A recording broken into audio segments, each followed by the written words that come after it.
Sirens echoed through the stillness of the midnight air, cutting sharply into the somber quiet of a routine drive home. David Walker, a prominent black businessman in the tight-knit community of Granville, gripped the steering wheel of his sedan tighter as blue and red lights flooded his rearview mirror. The piercing glare bounced off his rear license plate, illuminating the figures of two uniformed officers approaching, their dark silhouettes sharpened by the moonlight. His pulse quickened, not from the all-too-familiar dread of interacting with the police, but because of the canine unit that accompanied them, a large German shepherd whose bark resonated with an intimidating authority, semaphoring another layer of peril. The officers flanked David's vehicle, their faces masked by the shadows of their patrol car's headlights. He rolled down his window, instantly feeling the oppressive chill of the night air, mingled curiously with the aroma of distant pine trees, a scent that usually brought solace, but tonight felt foreign and unwelcoming. Anxiety laced his voice as he offered his license and registration to the officer closest to his window. A second officer, standing slightly behind, maintained a steely gaze, gripping the leash of the restless canine. "This is a routine stop, sir," the lead officer stated, though the canine's aggressive barking belied the simplicity of his words. The officer paused, scrutinizing David's credentials under the harsh light of his flashlight, casting an unflinching beam that seemed to weigh every line etched on his face. David swallowed hard, trying to temper the growing unease. His reputation in the community as an upright, law-abiding citizen seemed to dissolve under the spotlight of suspicion cast by these officers. Crackling through their radio came a conversation indistinct over the other ambient sounds, but David's mind raced, weaving narratives of racial profiling that had dominated the news lately, an unjust narrative that now felt like a personal reality. "Officer," David began, choosing his words carefully amidst flaring adrenaline, "what am I being stopped for exactly?" His query was met with silence, punctuated only by the canine's intense growl. The second officer held tighter to the leash, as if preparing for command,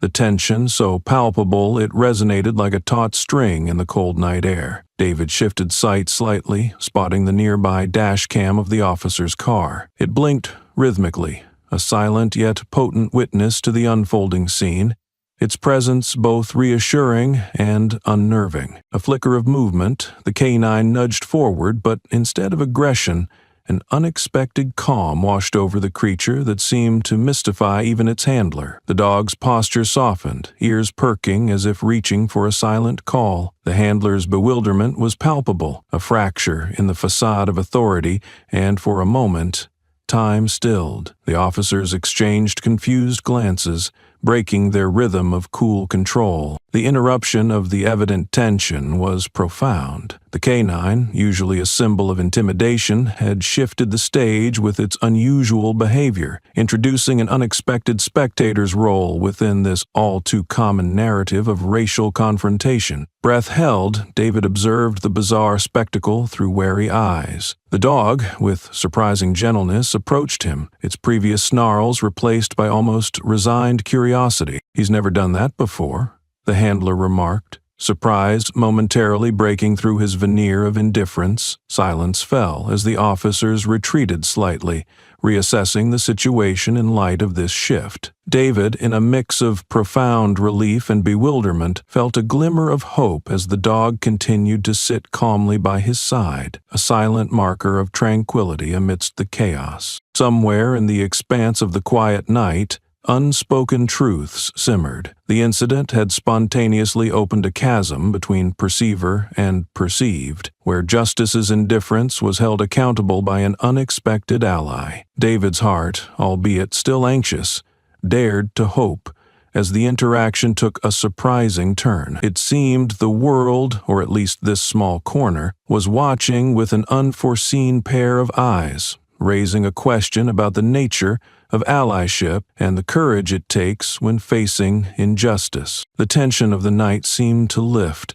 the air buzzing with a newly placed attention on this enigmatic discovery. It was a hook into something much bigger, deeper, that would unravel more than one man's reality and potentially bridge gaps broader than even David understood in that moment. The phone rang with an urgency Maya Walker had never quite felt before. It was past midnight, and the cold light of morning hadn't yet begun to form its usual familiarity through her drawn curtains.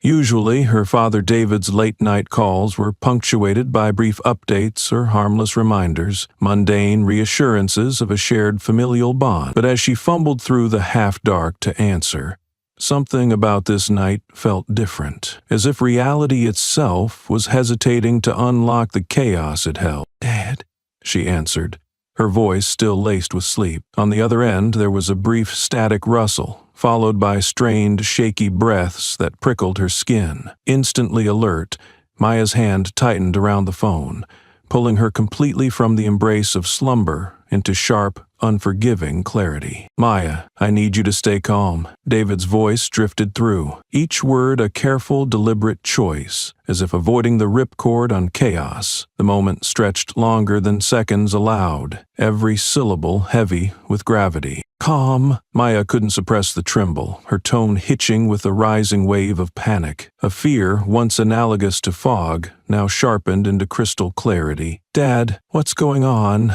Where are you?" David's pause was infinitesimal, but laden with an ocean of unspoken realities. "I'm by the north exit on Muller Street.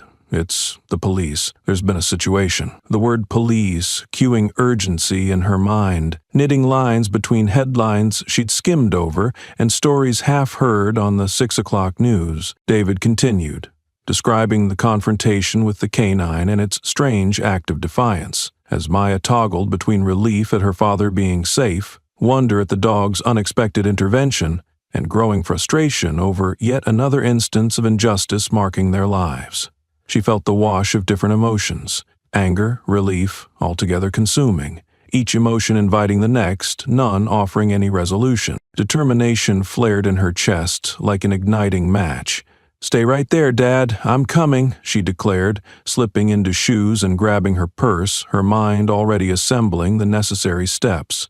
Contacts to alert, media to engage, community leaders to rally. Granville was a place where whispers had a way of gathering force, each citizen's story bleeding into the next, forming a collective narrative that seldom remained silent. Maya's own experiences of subtle prejudices and overt discriminations were made backdrop to the immediacy of action. She needed allies, individuals who understood that injustice anywhere diminishes justice everywhere, a phrase she had memorized from her mother's relentless teachings. Her fingers flew over her phone's screen, pleading and commanding in equal measure as she navigated her car through deafening silence into the still, vibrant night. Lights flashed in synchrony around her, the reassuring glow of street lamps, car taillights, the flicker of an LED billboard, advertising the normalcy of a world she was detached from at this moment. Her focus was laser-sharp.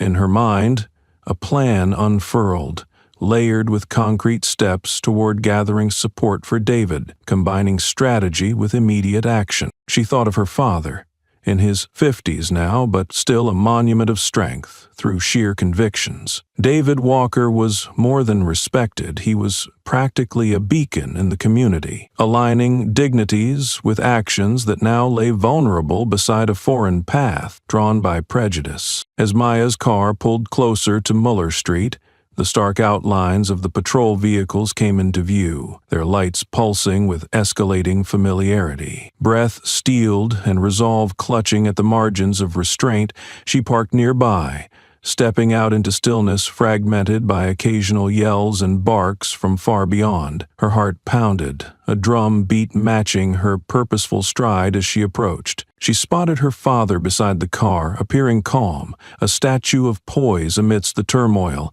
yet his eyes pinned on the distance with an alertness that betrayed the heat beneath his veneer. The canine dog now sat by David's side, an unlikely guardian whose presence had redefined an otherwise nightmarish narrative. The absurdity of it all stretched before her, an overwhelming tableau that could only be called surreal. "As ready as I'll ever be," she replied, offering him a smile tempered by reassurance, by love, by resolve, an unspoken promise to right the scales tipped against them. With Maya's arrival, a supply of reinforcements unfurled, a phalanx of support, activism, awareness, each calling to bear their indomitable testament that they, like the night, would not remain silent when dawn approached. Here was where they'd stand, in defiance of shadows.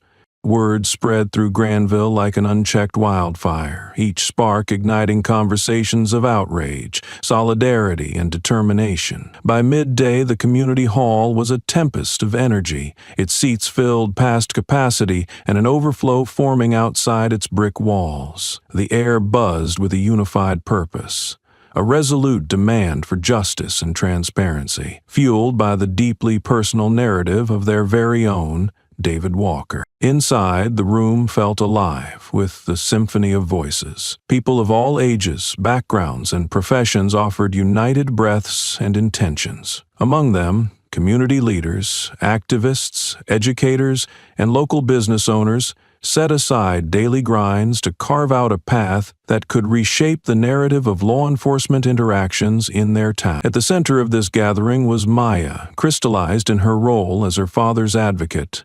Tonight, not bound by trepidation, but by the sheer force of a daughter's love and a warrior's resolve. As elders whispered ancestral wisdom to younger generations and teenagers wielded their phones to chronicle the event for social media, it was clear that Granville was not merely igniting, it was rallying. A vibrant tapestry of interwoven struggles and shared dreams was being woven, creating a resolve impermeable to the skeptical murmurs that sometimes punctuated their calls for change. The local reverend stepped forward, calling the meeting to order with a booming voice, practiced in both reassurance and resistance. "We gather here not just to react, but to act," he proclaimed, his presence a lighthouse amid tumultuous seas. "Our brother David Walker has faced the indecency of unfounded accusation, a reality that far too many of us know well." His words found echoes in the crowd, rippling through those huddled in the room and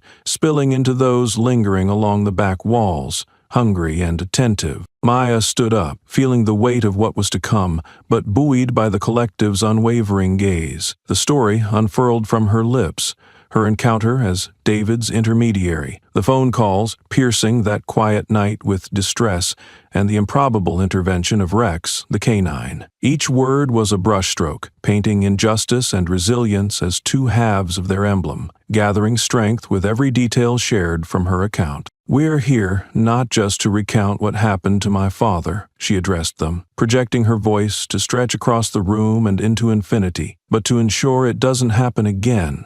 To any of us, to our brothers, our sisters, our neighbors." Her conviction pulsated in the air, palpable and clear, a catalyst sparking the flame of organized dissent. With the mic passed amongst the attendees, stories laced with similar threads emerged into the open, a collective testament to a systemic issue festering beneath the polished surface of the town's tranquil facade. Each testimonial felt like a through line connecting narratives of courage and transparency to broader matters of civil liberties, their voices coalescing into a shared mosaic of resilience. Amongst the convergence was Tyrone, a soft-spoken yet fiery activist who had experienced firsthand the weight of baseless scrutiny by law enforcement. "We need more than just apologies delivered behind closed doors.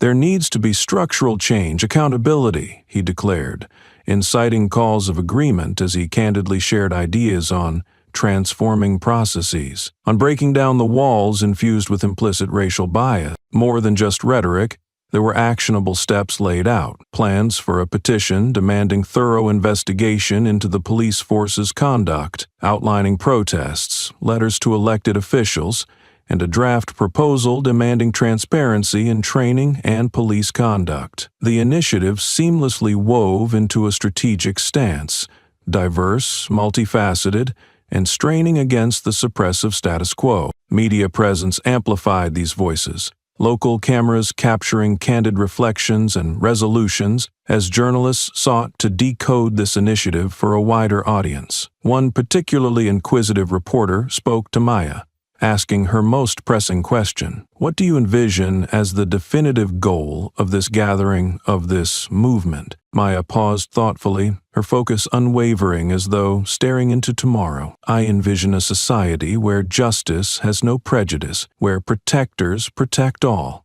not just a selective few, and where our voices demand and receive the change we've long fought for. This is just the beginning. The crescendo of the meeting grew, fortified by each voice unwilling to retire to silence or apathy. Outside, more allies gathered, filling the air with anthems of unity and change. Shadows were acknowledged but not given space to fester unchecked. Instead, under the expansive sky, dreams of justice were echoed back to the night, luminous and defiantly bold. This was more than mere assembly. It was a rally of hopes and strategies, an invocation for a broadening horizon over Granville, piqued and challenged by the glimmer of a tomorrow remade. Amidst shared heartbeats and fervent exchanges, the night began extending itself into dawn with mutual resolve, offering not retreat nor retraction, but the promise of enduring, collective strength. A fractured beam of sunlight spilled into the small interrogation room,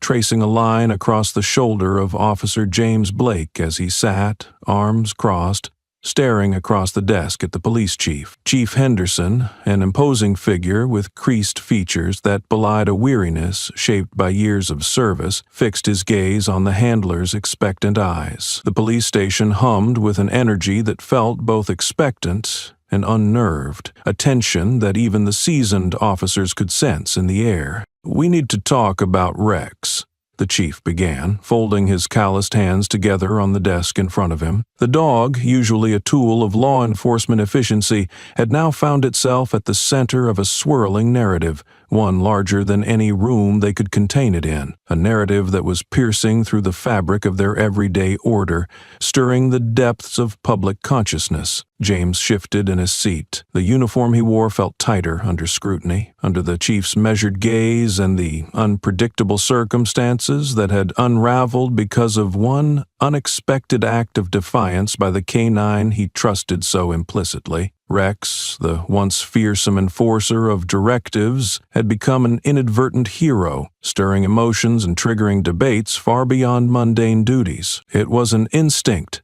James defended, a defensive wall in his voice. "Just a moment no one could have anticipated.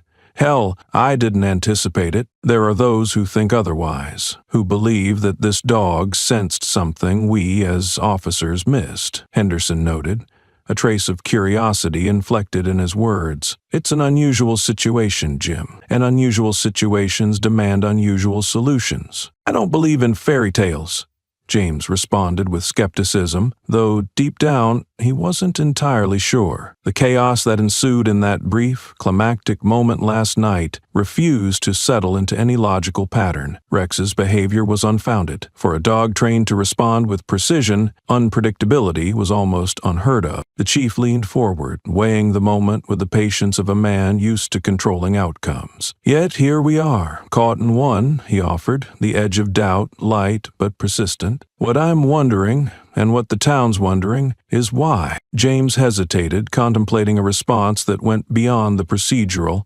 finding discomfort in examining the situation from an angle that asked for more than just the tactical. In every encounter, Rex had been reliable, his instincts honed into a blade, but last night had rattled that certainty with the force of undeniable truth. "Maybe there's something we're not seeing," James finally admitted, an admission that felt like peeling back a layer he'd never known existed. "Rex isn't the problem. Perhaps he's the solution, showing us something we need to confront." Henderson considered this, his silence acknowledging the gravity of acceptance. "This department's never been one to cower at protection's mantle, Jim, yet we find ourselves at a crossroads, and it's a bridge no one's built before." Rex's defiance didn't just disrupt an operation, it redefined the stakes, unveiling an inherent allegory that sent shockwaves not just through law enforcement's protocols, but through its moral fibers. What Rex had intuited, whether through scent or his undefined sense, was a fracture in the societal norm they had grown accustomed to, a script missing its conscience. Later that afternoon, as the city hall hosted an impromptu gathering for various stakeholders, Rex became the center of attention once again, sitting calmly amidst the din, an inadvertent symbol of change. His demeanor, once a directional force, now drew attention for its unspoken purity, the sheer essence of refusal against learned obediences wrongly applied. Maya arrived alongside community leaders and David, who stood beside his daughter with a steadied presence in the assembly of community voices. Their eyes latched onto the sight of Rex, a living proof that something needed redressing, and quite urgently, too. There was an enigmatic quiet around the room, a collective pause accentuated by the dog's peculiar elegance amidst the bureaucratic hustle, a nonverbal conversation to them all that whispered more than volumes written on mandates. In the decisive pause,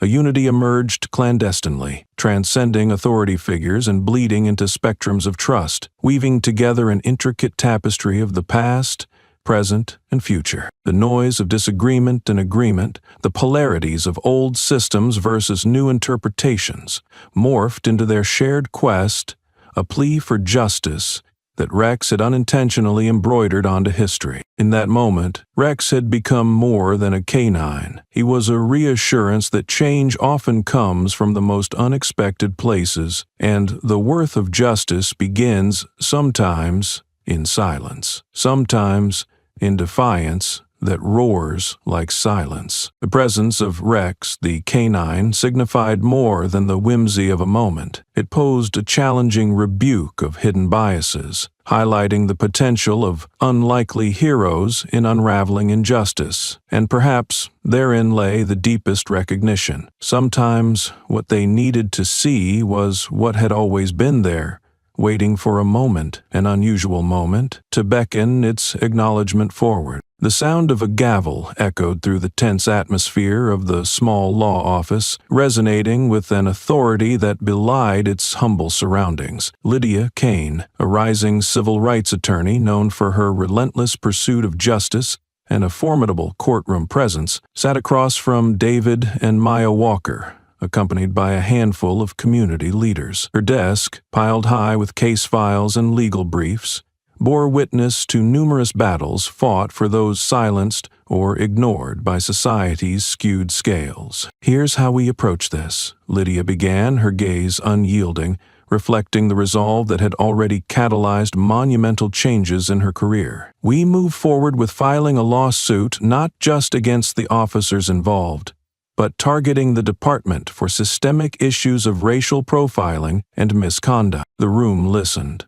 breaths held, as though collectively bracing against the tide revered with both hope and trepidation. David, still grappling internally with the imprints of that night, nodded. The lawyer's words interwove with his thoughts, binding them into a concrete vision for justice, one that extended beyond personal reparation and into communal sanctuary. Maya leaned forward, her voice steady, fueled by the flame of passionate determination. "We need this to make a mark, Lydia.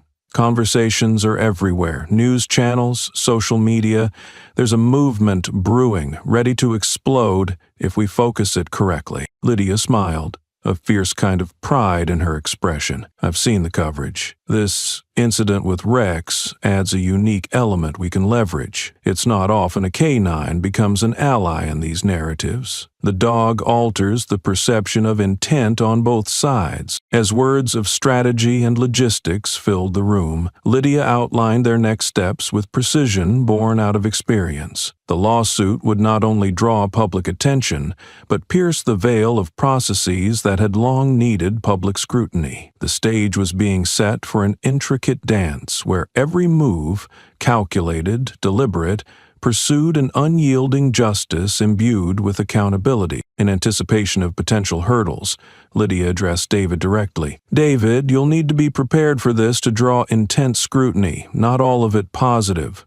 Are you ready for the spotlight?" With a firm nod, David's resolve echoed in his voice like the resonance of the gavel heard before. "I've lived in the shadows of assumptions and biases long enough. It's time for the truth to live in the light, no matter how bright that glare may be." The lawsuit would highlight several incidents from David's nightmarish experience, from the abrupt, unwarranted roadblock to the tense exchange with the officers, and to the still miraculous behavior of Rex the K-9 turned unexpected hero. By framing the narrative around not just an isolated incident, but as part of entrenched municipal practices, Lydia aimed to secure not just legal victory, but systemic reform within their police department. Maya curled her fingers into determined fists, each intention a corner piece in the puzzle they committed to solving. A spontaneous collective assembly will be orchestrated within the next week. Rallies, press appearances, perpetually feeding into the momentum of waves that started with whispers. Outside the hushed confines of the office, an overcast sky hinted at rain, an element of natural chaos that only seemed to energize those inside. There was no turning back, just forward motion, gravity inexplicably on their side. Lydia reviewed the drafted documents once more, the corners of her mind slotting each narrative piece like a legal craftsman shaping timber into art. "We'll hold a press conference," she proposed, not just to announce the lawsuit, but to expose systemic flaws within a seemingly glamorous facade. "We want them to start squirming from the get-go, shifting the narrative while illuminating uncomfortable truths." Embedded in their shared silences were unspoken promises, solidarities stitched across generational lines, bound by vision and anchored by an eternal vow, never to allow muted voices to echo without resonance. With each glance, each nod, the room forged a covenant to fight, to resist, to weave the narrative onward with intrepid determination. As David and Maya rose, Lydia wished them all courage, in words unneeded for their intrinsic awareness. They left the office with renewed resolve,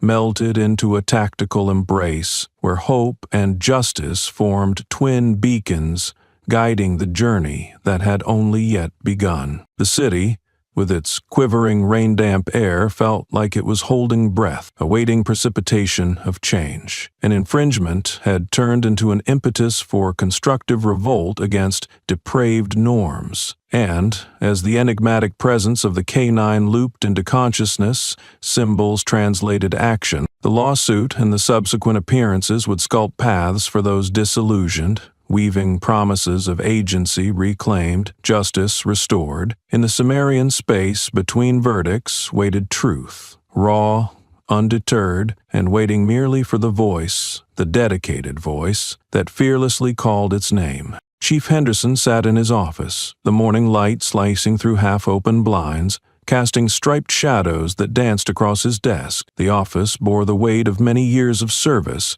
peppered with plaques and commendations that now seemed to whisper reproach. The familiar, comforting chaos of paperwork and radio chatter that typically surrounded him felt heavy and accusatory in the wake of recent events. An energy shift, palpable and pervasive, swept through the precinct following the revelation of the lawsuit filed by Lydia Kane. In front of him sat Captain Rogers and Lieutenant Diaz, both seasoned officers tasked with maintaining order among the ranks while grappling with their own evolving perceptions of justice and duty. They, too, felt the pressure, the community's eyes scrutinizing every action, every inaction. The department's name on the lawsuit had rung alarm bells that could not be silenced with simple media statements or half-hearted inquiry. "We need to address this head-on," Chief Henderson stated, his voice a firm echo in the room. Despite his exterior calm, an underlying tension pulled at him, a dualism discernible to those who knew him well. "This department must face its biases, and we must act, visibly, transparently." Captain Rogers adjusted his posture slightly, the uniform with its insignia seemingly a second skin. "Chief, we're in a precarious position. The morale of the officers is shaken. They're questioning their roles, their alliances," he managed, the weight of his words reverberating through the air between them. Henderson nodded, acknowledging the complexity. It's time we turn this scrutiny into an opportunity, rethink our approach to community policing, internal culture, and address systemic issues directly. It's no longer acceptable to meet inquiry with defensiveness. Lieutenant Diaz, her hair pulled back into a neat bun, cleared her throat, her voice carrying the earnest pragmatism of one who'd navigated numerous tight corners. There are officers willing to step up and speak candidly about our internal practices. Maybe it's time we listen to them, really listen, and use their insights to shape necessary reform. At that moment, a knock interrupted, and Officer James Blake entered the office, a visible discomfort traced upon his features. While his expression suggested a defensive fortitude, beneath it lay a crack of recognition, an awareness of influence beyond his singular control. "Permission to speak, Chief," Blake requested, with a measured respect that felt shorn of its typical armor. "Go ahead, James,"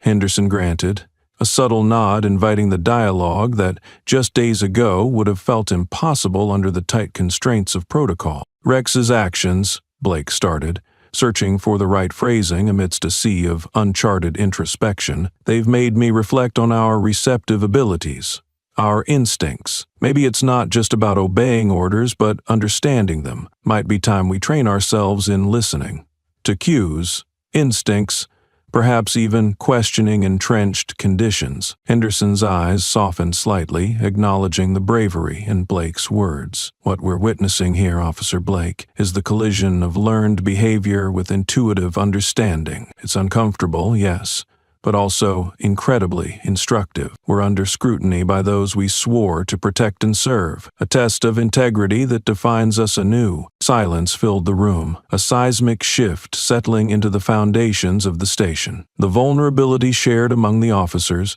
became a silent accord, an agreement not bound by legal documentation but by the common goal of fostering needed change. This crisis was their chance to redefine the constructs they operated under and reshape their relationship with the community, tethered by trust, or lack thereof. "There's a community gathering tomorrow," Diaz noted, drawing on the schedule etched into the precinct's collective consciousness. "A town hall, where David Walker and Maya are speaking. It could be pivotal, an opportunity to reveal our commitment to reform." Chief Henderson took this in, giving a nod that felt weighted with both the burden of legacy and the cusp of transformation. "Then we must present not just our support, but our genuine attempt at reconciliation. It's time we become allies, not adversaries." Blake leaned back, the creases of worry unraveling slightly from his brow. Here was the room, a crucible of acknowledgement, perhaps even apology, a space where the past laid bare was both curse and teacher. As they departed the office, preparing for another day under the city's watchful eyes, the emblem on their uniforms felt transformed, no longer just a symbol of authority, but a beacon of redefined purpose. The day echoed with the hum of conversations, anticipations, and hopes that the blueprint being enacted from this intense period of reflection and confrontation would ingrain into policy, into hearts, and ultimately into the chronicles of Granville itself. The task was daunting, but the road appeared, if not completely clear, at least charted by determination and by the ancient wisdom hidden within the most unexpected allies, the growl of a dog that spoke truth freely in place of confined silence. Under the relentless glow of studio lights, Maya Walker sat across from a panel of seasoned journalists, each poised with the anticipation of breaking the next big story. The news studio was a well-oiled machine, cameras pivoting smoothly, microphones hanging like attentive sentinels, and the hum of electronics weaving a constant background score. This was the heart of the media's power, an arena where truth could be both its most significant ally and fiercest adversary. The room buzzed with the urgency and theatrical tension synonymous with live broadcasts, and Maya, clad in a smart blazer and boundless determination, felt the weight of representing not just her father, but her entire community. Seated beside her was a young activist, Miles, whose passionate, thunderous speeches had already ignited social media platforms, earning him a fervent following. To their left, Lydia Kane prepared her notes, her presence adding a layer of unwavering resolve. The civil rights attorney exuded confidence, mingled with an undercurrent of advocacy, sharp enough to pierce even the most steel-clad defenses of systemic injustice. Together, they formed a formidable triad, ready to present a united front. Welcome to Perspectives Today, where we bring you unvarnished truths and the stories that impact you most. Introduced the anchor, a polished figure whose practiced demeanor radiated under the lights. She turned to Maya, who composed herself before the cameras zoomed in, capturing every micro-expression for audiences nationwide. Maya Walker, thank you for joining us, the anchor began, her tone expectant, setting the stage for intense discussion. Let's start with the incident that has not only rocked Granville but captured attention nationally. Can you tell us how it felt to see the world react to what happened with your father? Maya clasped her hands gently, her resolve echoing in steady confidence. The reaction has been overwhelming, because it's not just my father's story, it's the story of many, resonating with those who have experienced prejudice and stand silently with courage. Rex's defiance became emblematic of something larger, a collective plea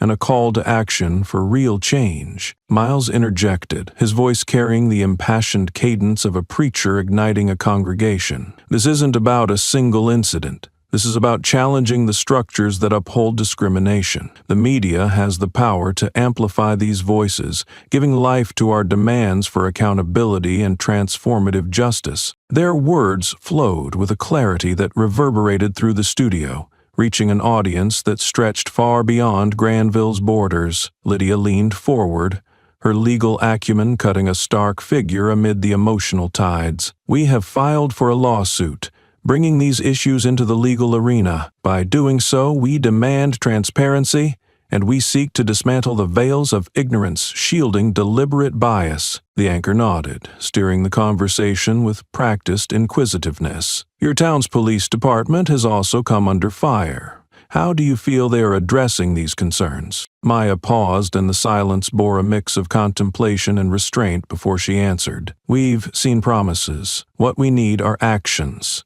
Tangible proof that this isn't just about meeting quotas or political appeasement. It's about rebuilding trust and integrity from the ground up. The scene unfolding in the studio captured the essence of an evolving narrative. Individuals bound by a sense of urgency, not just for justice, but for healing. Maya's articulate resolve inspired both reflection and momentum, gesturing toward an undeniable call for change, encapsulating not simply her father's encounter, but a broader thirst for equity. Across the screens of countless viewers, messages streamed in, a cascading virtual applause, intermixing with constructive suggestions, fears, and an emerging network of allies far removed from Granville's geographic center, but intimately connected through shared purpose. Ever alert, the anchor pivoted back with an eye towards resolution. What's your vision going forward? What do you hope this discussion ultimately achieves? Lydia leaned into the question, offering her final words with gravitas,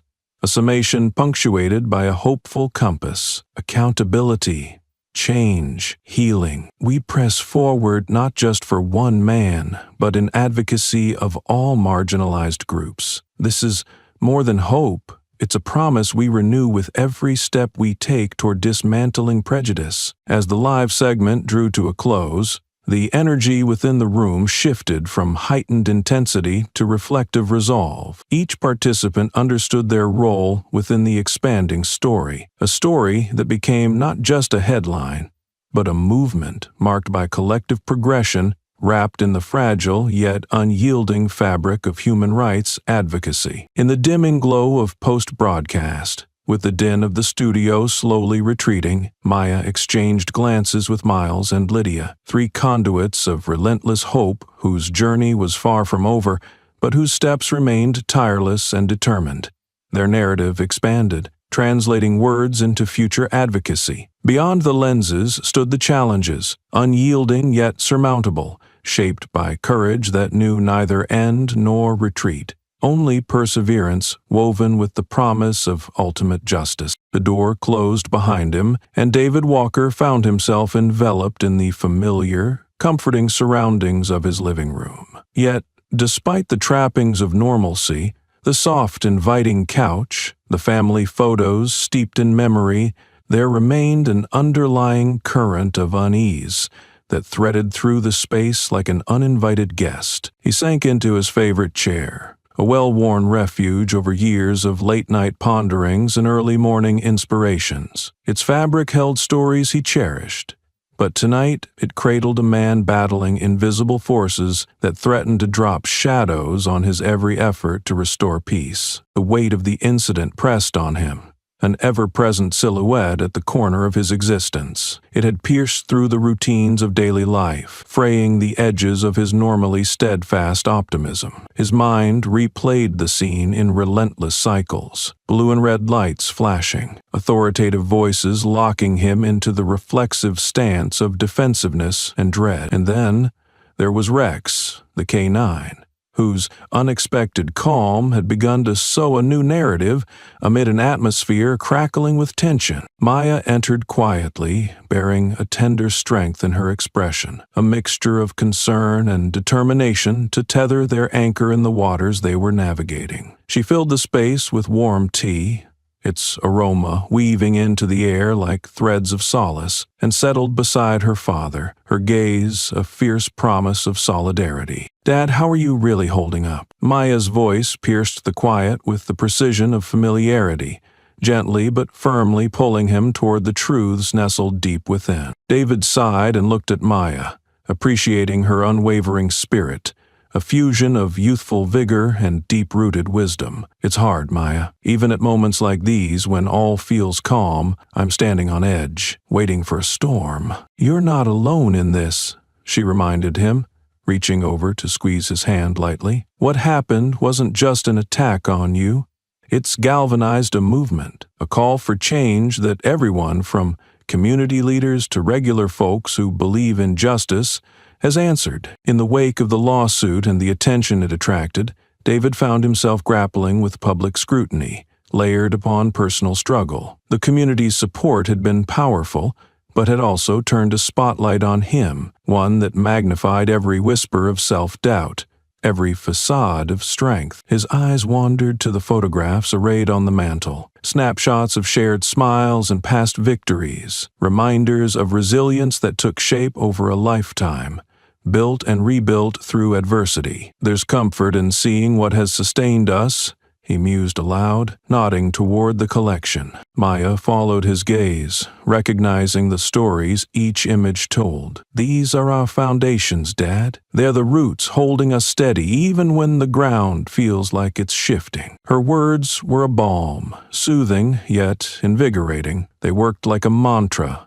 slowly closing the loop that had been replaying in his mind. As the warmth of the tea seeped into his body, so too did Maya's encouragement seep into his psyche, tentatively anchoring him with threads of hope. The quiet embrace of the living room, with its ambient sounds of the neighborhood outside and the soft ebb and flow of everyday life, held them in its whispering cadence. The simple act of sharing tea became a tapestry of mutual healing, knitting together fragments of strength and vulnerability into a coherent whole. Outside, night enveloped the street, starlight threading through the leafy shadows of trees that lined the sidewalk, a silent homage to the steadfastness of nature, even amid turmoil. David soaked it in, allowing this moment of peace to fill the spaces that anxiety had frayed. "There's a lot that's out of our control," David acknowledged, his voice steady now with the acceptance of what had transpired. "But this, right here, our family, our community,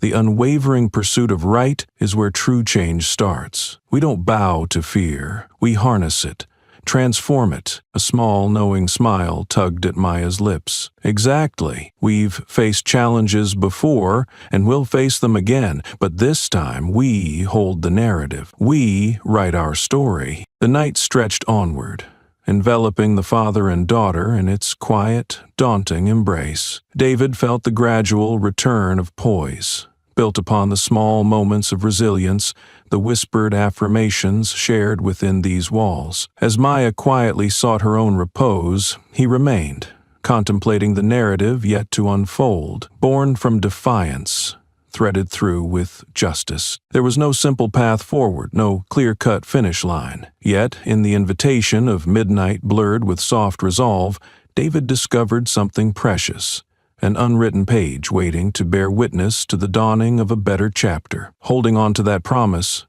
he whispered a silent vow into the shadows, to stand firm, with courage nursed in quiet moments, and to embrace the journey rippling outward from this night toward the horizon of irrevocable change. The precinct's muster room was unusually quiet, the kind of silence that settled heavily, signaling anticipation laced with a touch of disquiet. Officer James Blake leaned against the wall, arms folded, eyes unfocused as he processed the events of the past few days. The room, usually buzzing with the lively exchange of duty assignments and banter, now sat in a vacuum of introspection. It was a tight-knit space, adorned with photographs that documented acts of community service and accolades from the higher-ups, a monument to their vocation, cast now into uncertain relief. With Rex lying beside him, calm and observant, Blake felt a subtle pressure, an internal quake that beckoned him to question not only his role,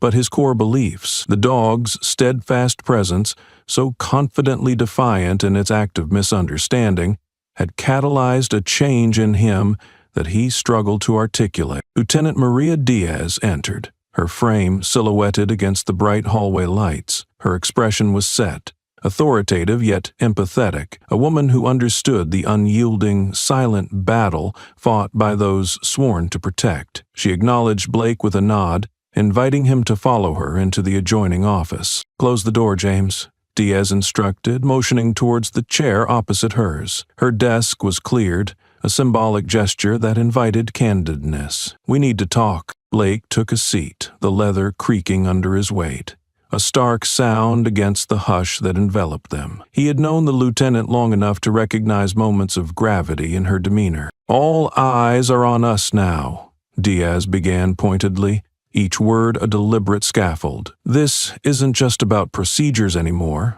It's about the values that underpin them." Blake shifted in his chair, meeting her gaze. He knew that what he said now would matter, a representation of the crossroads at which they stood. "I've been doing a lot of thinking," he confessed, tapping fingers against the armrest rhythmically, each tap echoing the cadence of his unsettled conscience. "What happened with Rex, it's forced me to see things differently, question orders I followed without hesitation. Maybe it's time we all do that." Diaz leaned back slightly, her eyes measuring the commitment in his. "I appreciate your honesty, James. The chain of command is a system with strengths, but also deep flaws when it goes unquestioned. What we do within this department can set precedents, not just for Granville, but for policing in broader terms." The veracity of Rex's action bore testament to overlooked instincts, an uncomplicated defiance that called out for a deeper examination of their own. Blake found that,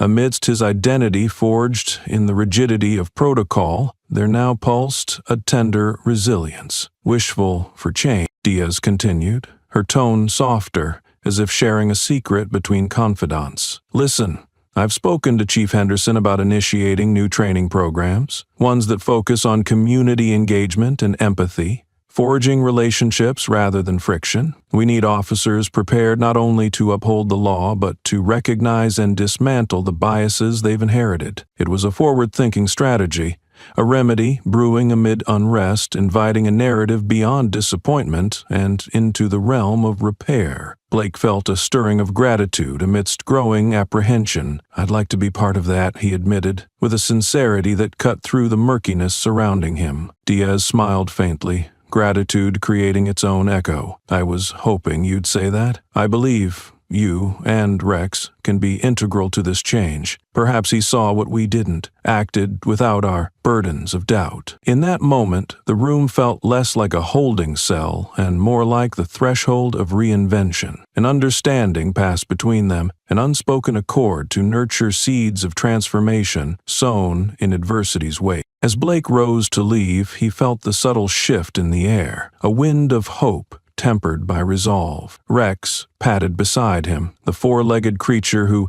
unwittingly had become a beacon, leading them through to the intangible light of understanding that hung just beyond. Stepping out of the office, Blake clutched the newfound resolve spun within Diaz's words, newfound possibilities flickering like the morning sun on the fringes of a cloud-filled horizon. He joined his fellow officers back in the muster room, greeted by the mundane chaos that defined their everyday. Among them, Blake found an opportunity not just for self-redemption, but for guiding others to perceive differently, to open space not just within the precinct's sterile halls, but reverberating outward toward the heart of a changed community. He realized that sometimes the true courage lay not just in responding to emergencies, but in reshaping the everyday, the guiding word, the supportive nod, a silent song, into the gradual harmony of justice sought and spoken. In this, Blake understood. They stood on the brink of transformation, capable of constructing not merely a department fortified by regulations, but a community bonded by trust, shared stories, and a renewed vow to protect and serve, all inspired by a moment of unanticipated defiance. It was a narrative thread initiated by breath, care, and a pause to listen. That final piece Rex had taught them all without uttering a single word. The dull hum of the precinct's fluorescent lights beat a rhythmic backdrop to whispers that coursed through the halls like quicksilver. Turning corners and skirting desks, Officer Rachel Peterson moved with the urgency of someone carrying a fragile yet volatile truth. She had spent restless nights wrestling with the quiet revelations that now sat burden-heavy in her mind, a burden that had grown too cumbersome to bear alone. Rachel had been with the department long enough to see the ebb and flow of internal climates, how whispered prejudices could seed themselves, growing roots in the blind spots of oversight. There was no denying the familiarity of her fears. Surrounded by colleagues, each entrenched in routines that occasionally shaded over the indistinct lines of compliance and conscience. As she reached the office of Chief Henderson, her heart drummed a frenetic rhythm, each beat a declaration of trepidation and resolve. She had never blown a whistle before, yet the urgency of moral clarity propelled her forward, auguring discomfort and potential transformation with equal fervor. She knocked sharply 3 times, each rap like a catalyst igniting the oath she'd sworn, a vow to her badge and to justice, recollected now in noble clarity. "Come in," Henderson's voice called, edged with the burr of administrative fatigue tempered by attentiveness. As Rachel entered, she found him seated behind a desk cluttered with reports and the burgeoning specter of public opinion, a landscape of challenges waiting to be navigated. "Officer Peterson," he acknowledged, looking up with mild curiosity, marked by the faint dark circles of late nights spent under relentless scrutiny. "What brings you here?" Rachel closed the door behind her, seeking to corral the enormity of her mission within the space before bravely forging ahead. "Chief, there's something you need to know, something about our department's internal operations." Henderson's expression measured changes. The slight furrow of his brow spoke of both concern and readiness to hear her out fully. "Go on," he urged, leaning back in his chair, eyes narrowing marginally, a subconscious gesture of heightened focus. Rachel took a breath, words gathered at the precipice of trust. "I've noticed, overheard even, conversations and actions within the department that perpetuate discrimination, offhand comments becoming directives, procedures favoring prejudice over impartiality." For a moment, the air thrummed with the silence hovering between revelation and reckoning. "When Rex chose not to engage," Rachel continued, finding confidence in reciting the truth, "it was a signal, a light against our shadows here. We police ourselves, but are we looking close enough? Holding a critical enough lens?" Henderson absorbed her words, fingers steepled, as if drawing them inward through concentration. "And you came to me because change requires courage." requiring us to face what we'd rather bury. We can do better, Chief, but only if we're willing to recognize and dismantle those elements that undermine our mission from within. Her candor reverberated a resonant truth, the compelling narratives spilling from officers willing to expose internal shadows.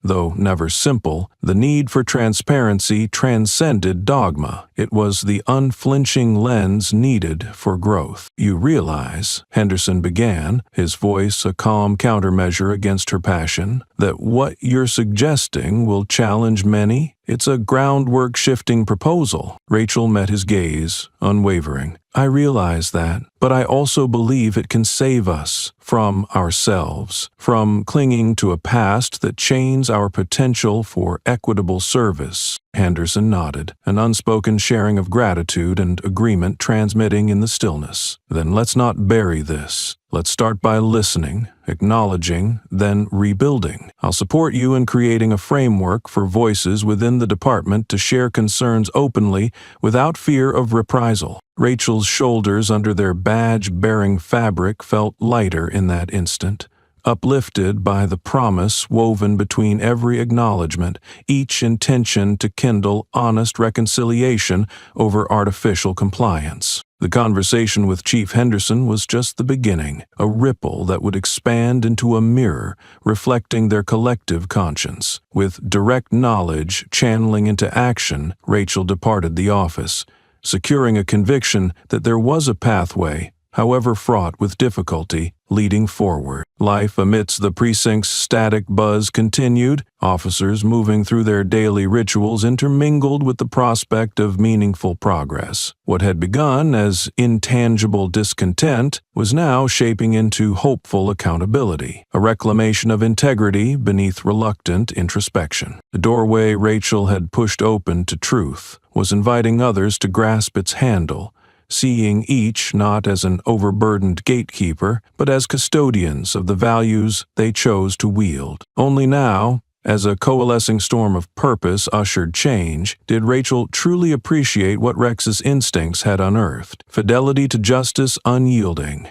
immutable, and led by an intangible yet eerily palpable sense of righteous defiance, innocence against apathy, truth against unchecked power. Beyond those walls, Rachel sensed onward currents and an inevitable tide fueled by shared conviction. Together, they were charting new territory, seeking illumination in these untested waters, and creating a current to carry them all toward shores of newfound justice. Rex, the German shepherd, sat placidly on the porch of the animal shelter, a symbol whose narrative had grown far beyond his own understanding. Months had passed since the night of the incident, yet his unexpected act of defiance continued to send ripples through the small town of Granville and far beyond. Today, those ripples coalesced into something tangible, a celebration of sorts, though Rex merely saw it as another day to enjoy the summer sun and feel the breeze ruffle through his coat. The shelter buzzed with an unusual commotion.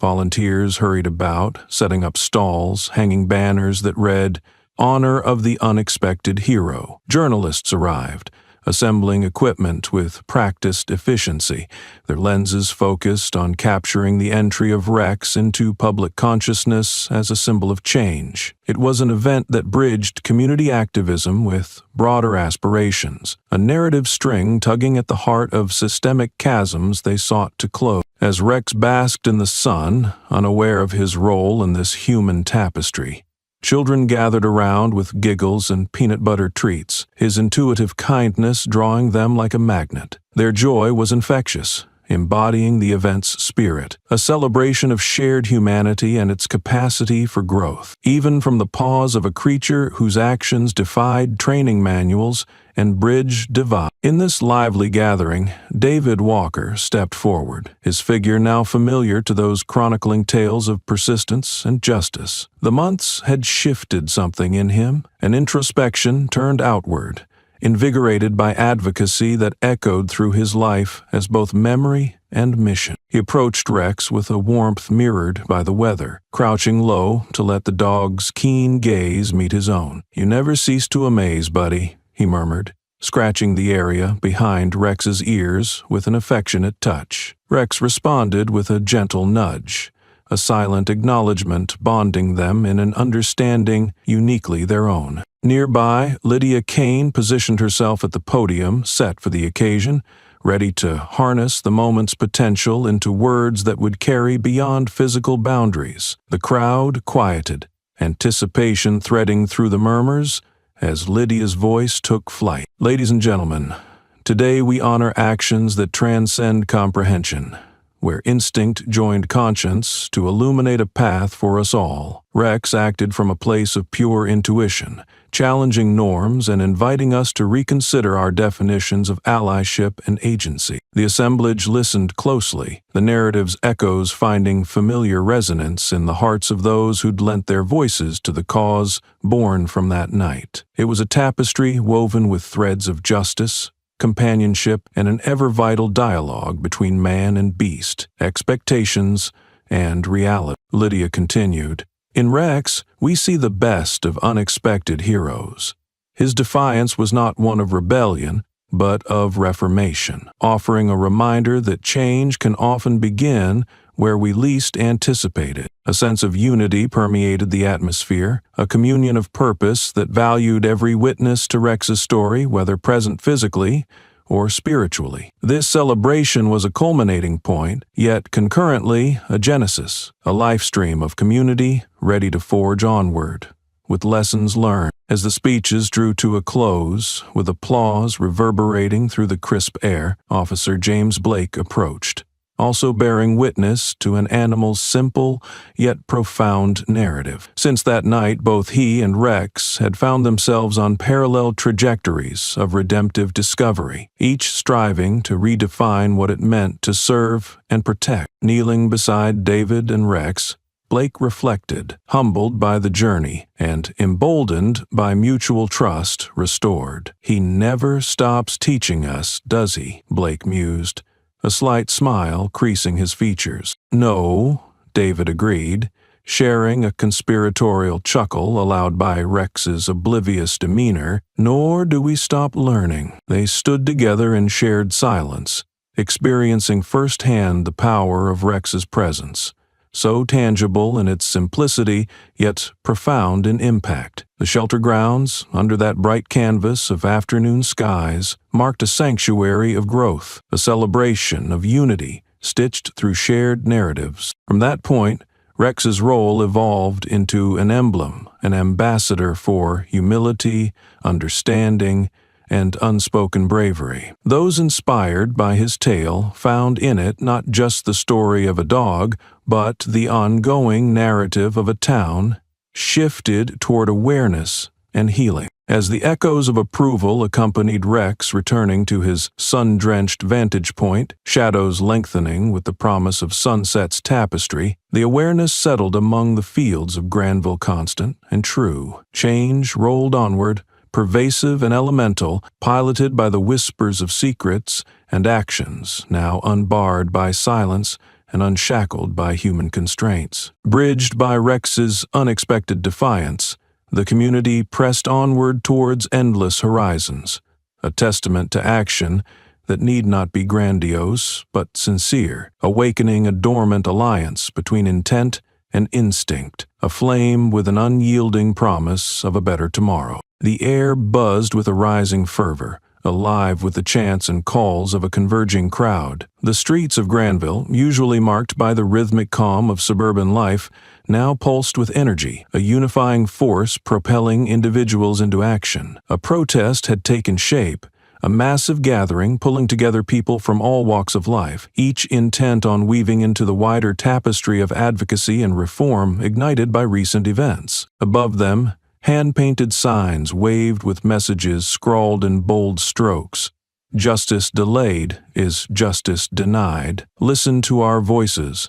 And, borrowing from Rex's narrative, "Defiance for change." These placards soared like declarations against the canvas of a clouded sky. At the heart of the crowd, Maya Walker stood resolute, surrounded by a diverse cohort of activists and allies. Her face betrayed both the exhaustion of relentless effort and the fierce spark of determination. Over the months, Maya had grown into her role, carving out spaces for dialogue and maintaining the momentum that had begun with her father's encounter. Today was another step forward, a vocal insistence that their story would not be muted by distraction or deflection. Alongside Maya, the rhythmic drumbeat of collective will echoed through Bullhorn's sharp directives rising above the din, orchestrating the mass into a cohesive symphony of demands. Akin to a conductor, Maya held her own megaphone, her voice cutting sharply into the heart of the matter with the precision of an archer's arrow. In Granville, this isn't just about a single night. Her words rang with clarity, each syllable a powerful reverberation, carrying resolve through the streets. This is about every one of us, our neighbors, children,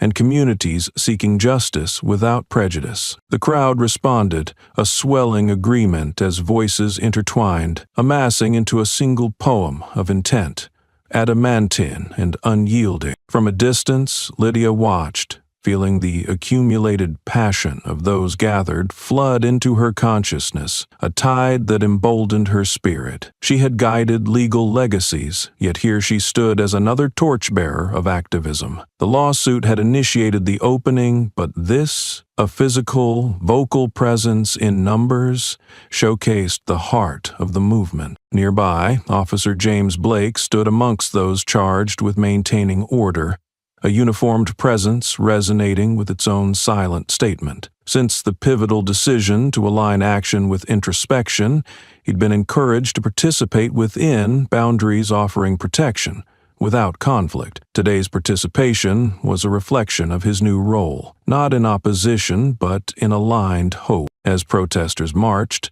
the rhythmic cadence of steps sounded like solidarity itself, walking in tandem with each soul seeking change. Amongst them, journalists captured media coverage, a recording of resilience and hope in equal measure, ready to cast the vision across networks and onto screens. A young activist Tyrone climbed onto the makeshift platform to speak, eyes burning with conviction. Holding the microphone like an instrument, he began, "This isn't just about making noise, it's about transforming reality."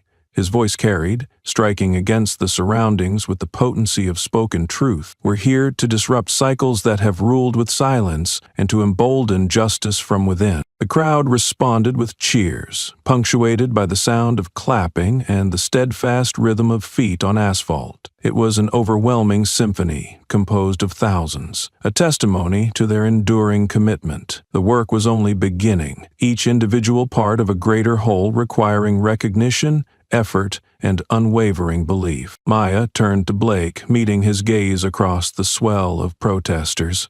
A nod passed between them, an acknowledgement of shared goals converging through different lenses, coalescing into an undeniable, unified commitment. Blake reclaimed his role, trusting in the broader outcome as he stood amidst the crowd, a sentinel for change rather than constraint. In this confluence, Granville saw its reflection, a complex, multifaceted expression of humanity in pursuit of equity. As one, the protesters moved with articulation and grace, each step reverberating through street corners, echoing into the lives of those watching. The day advanced, each moment another bead on a unified string marking their pursuit. As the echoes of demands rolled through the town, they enveloped the buildings, like wind against gently bending grass. A gathering storm expertly channeled for good. Here, beneath the mottled shadows and filtered sunlight, the boundaries blurred between singular experiences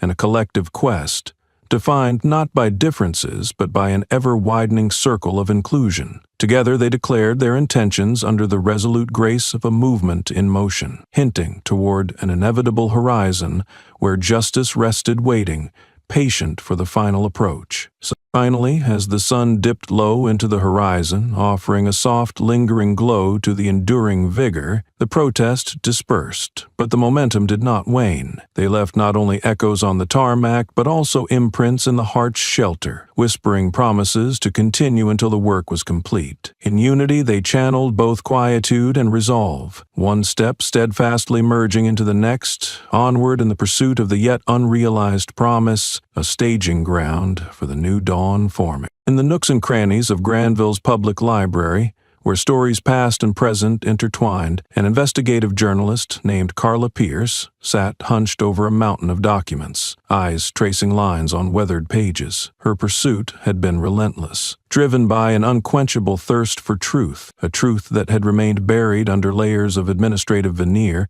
until the events with Rex had peeled them back, one by one. Carla was known for her dogged persistence, unraveling complex narratives with the precision of an archaeologist, meticulously laying bare the skeleton of systemic malpractices. The white noise of tapping keyboards and whispers of pages being turned provided the ambient soundtrack to her pursuit. She'd chosen this setting, a cornerstone of public knowledge, to stitch her revelations into the fabric of the communities she sought to enlighten. Her work illuminated a disturbing pattern, a tapestry of interconnected reports, redacted memos, and reluctantly provided records reflecting the entrenched biases within Granville's law enforcement practices. Each document she uncovered, each story she pieced together, was a stitch in the reality of abuse and negligence hiding behind procedural facades. Carla's desk was a tapestry of these narratives, offering a revelation hidden, until now, in plain sight. As she combed through the archives, a particular file captured her attention. It was a report from a few years back, an internal memo addressing complaints from officers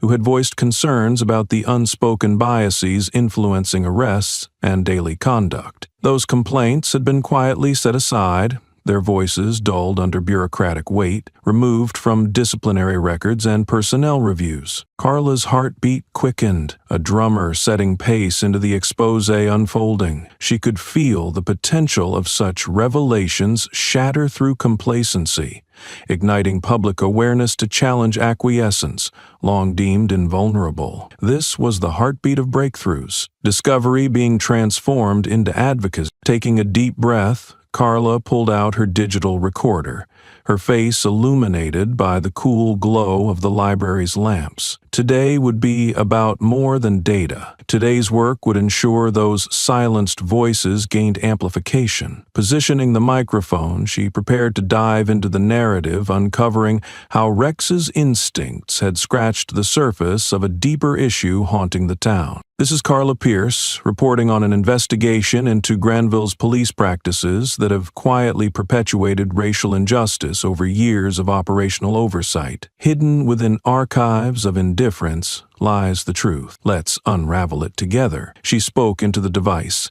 each word landing with the gravity of purpose. The record of hushed resistance was now her charge to revitalize. Carla had sources within the department who provided additional ammunition. Whistleblowers whose courage now contributed to the symphony of change, offering paperwork corroborating the very patterns so painstakingly revealed. They shed light on policies that disadvantaged minority communities and portrayed a chilling cultural reluctance to embrace reform. With each piece of evidence she gathered, the narrative formed, piecing together a robust story ready to echo as loud as footsteps marching the streets of truth. The impact was poised to ripple, and Carla felt its inevitability with unyielding certainty. Her words, her revelations, would bear the weight of responsibility equally borne by those standing shoulder to shoulder in advocacy. Carla finished compiling her notes and began drafting the article, a piece that would disrupt complacency, demand accountability, and return agency to those whose narratives had been shadowed by the haze of half-truths and institutional inertia. This was her protest,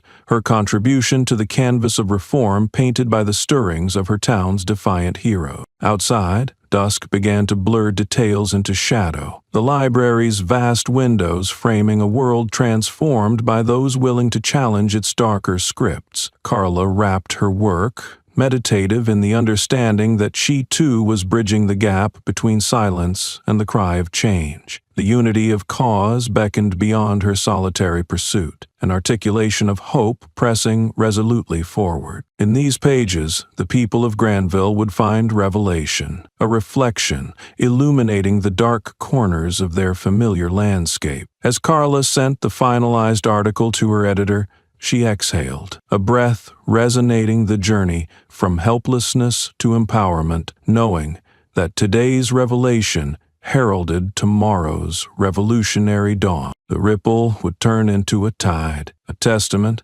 not just to Rex's and David's defining moment, but to the documentation now ready to become the world's witness to unheard truths. The very truths redefined not just through eyes forward, but through courage's echo, steady and vast. The quietude of the Walker household was punctuated only by the gentle hum of the refrigerator and the tick of a wall clock that seemed all too loud in the suffocating silence. It was an oppressive quiet, heavy with the echoes of recent turmoil, a silence that David Walker felt deep in his bones. The attention that had come with the lawsuit and subsequent protests was overwhelming, threatening to consume the sanctuary he had fought so hard to protect. Maya, ever vigilant, sat across the table from her father, her laptop open with screens full of messages from supporters, inquiries from reporters, and unsettling threats from those who resisted change. The digital cacophony clashed against the tangible peace they sought to maintain within their home, a fortress under siege by the very forces they had dared to challenge. David was fatigued, not just physically but spiritually, his resolve battered by the relentless barrage of positivity mixed with vitriol. Granville had become a microcosm of the nation's deeper struggle, a battleground where ideals collided, tectonic plates of ideology shifting, sometimes violently. "Dad, you okay?" Maya's voice cut through the static fog of his thoughts, bringing him back to the present moment, where she served as both anchor and impetus. He nodded, slowly, offering a half-hearted smile that failed to reach his eyes. "It's just a lot," David admitted, rubbing a hand across his face as if he could erase the weariness etched there. Maya reached out, her fingers lightly grasping his in a gesture of shared burdens. "It's bigger than we ever imagined, isn't it? But we're making progress, even if it feels like we're caught in the eye of a storm." The storm was palpable, an emotional vortex spurred by uncertainty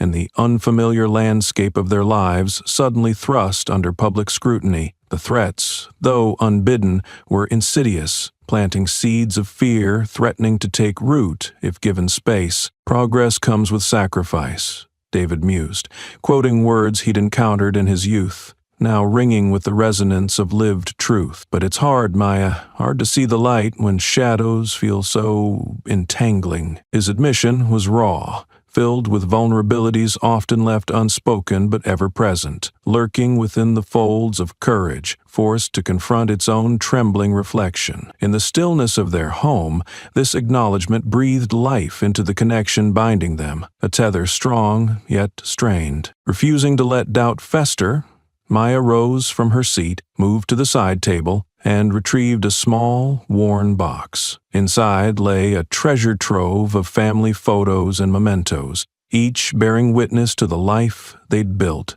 one marked by perseverance and love. "Remember this?" Maya held up a photograph of the Walker family at a local fair, their expressions captured mid-laughter, a momentary blip in time when the future seemed endlessly wide and welcoming. David smiled, genuinely this time, the memory a guiding light in the murk of his struggles. "Your mother insisted on winning you that giant teddy bear," he recalled, the memory flickering warmth through the haze. "We've weathered storms before," Maya reminded him, her tone gentle yet imbued with a certainty unyielding in its insistence. "And we will again. Every person standing with us, writing, marching, speaking out, they're part of this journey too." Her words were a balm, the reaffirmation of hope threading through the room, knitting resilience with presence.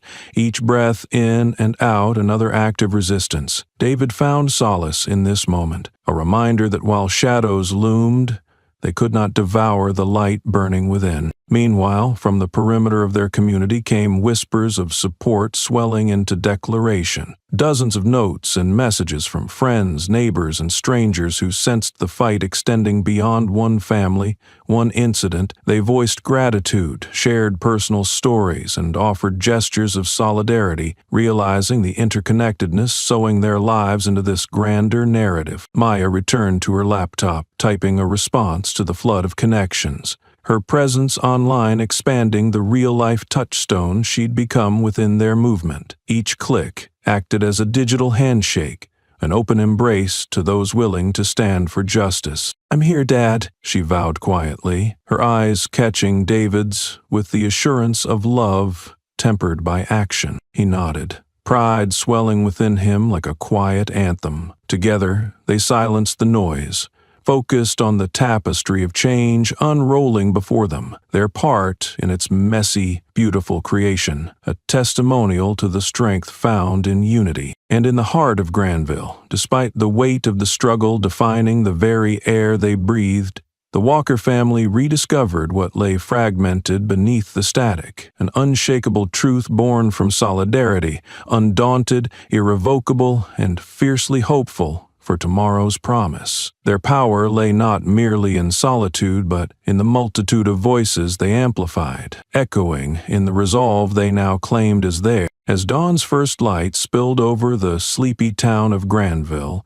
painting long shadows that stretched and yawned into day, unexpected allies began to emerge from within the network of law enforcement and various facets of the local community. The momentum spurred by David Walker's story had woven its narrative deep into the town's fabric, touching corners that both authorities and civilians had long neglected. One such ally was Darren Patel, a seasoned detective known for his steadfast commitment to justice, his sharp instincts coupled with a quiet integrity that commanded respect among his peers. Traditionally reticent to engage in matters beyond his direct purview, Darren found himself at a crossroads between duty and conscience. Awakened by the events swirling around the Walkers, Darren had spent nights wrestling with the implications of the information Carla Pierce's investigation had surfaced.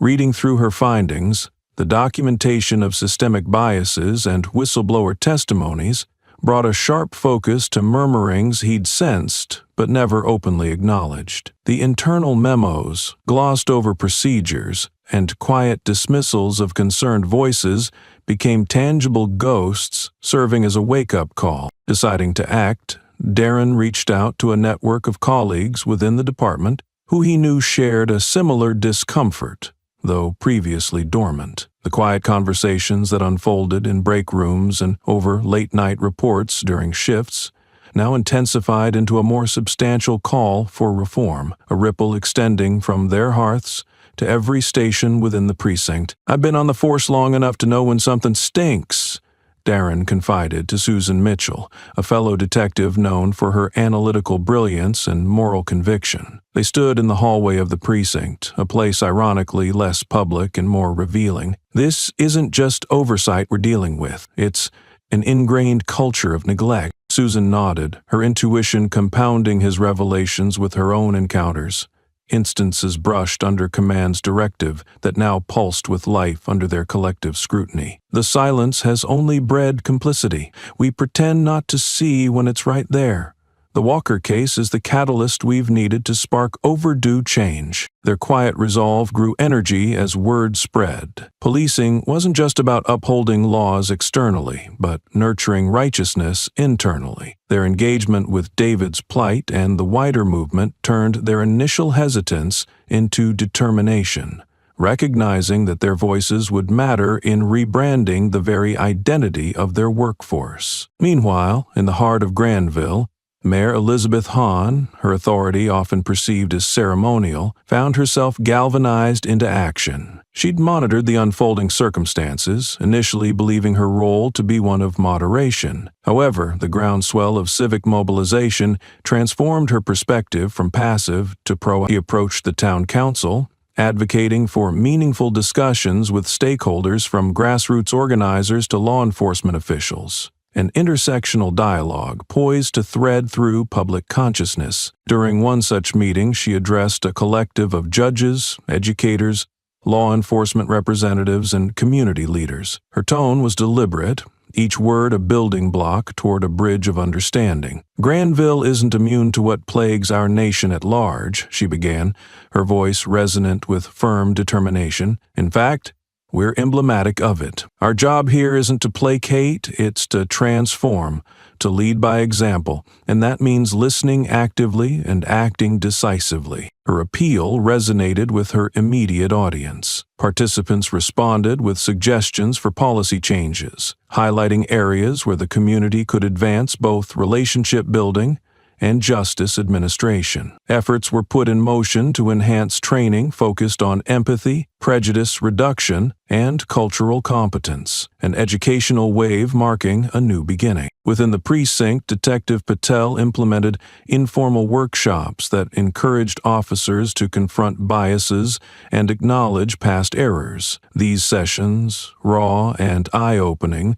became spaces where officers could speak candidly, learning from experiences shared without repercussion, a novel concept which, surprisingly, began earning traction. Back in David Walker's house, news reached his ears of allies within the very establishment that once seemed impervious to reform. He listened as Susan and Darren briefed Maya over a conference call, their strategies and revelations forming vibrant threads of synergy weaving through their town. "We can't change overnight," Darren told Maya, his voice colored with cautious optimism. "But I've got people willing to march forward, not just alongside you, but as part of the movement you've sparked. That's half the battle, understanding the power and potential of solidarity." Maya smiled, a sensation of hope fluttering within her, proof that even age-old foundations could stir toward reconstruction. "Thank you, both of you. This isn't just our fight, it's ours collectively.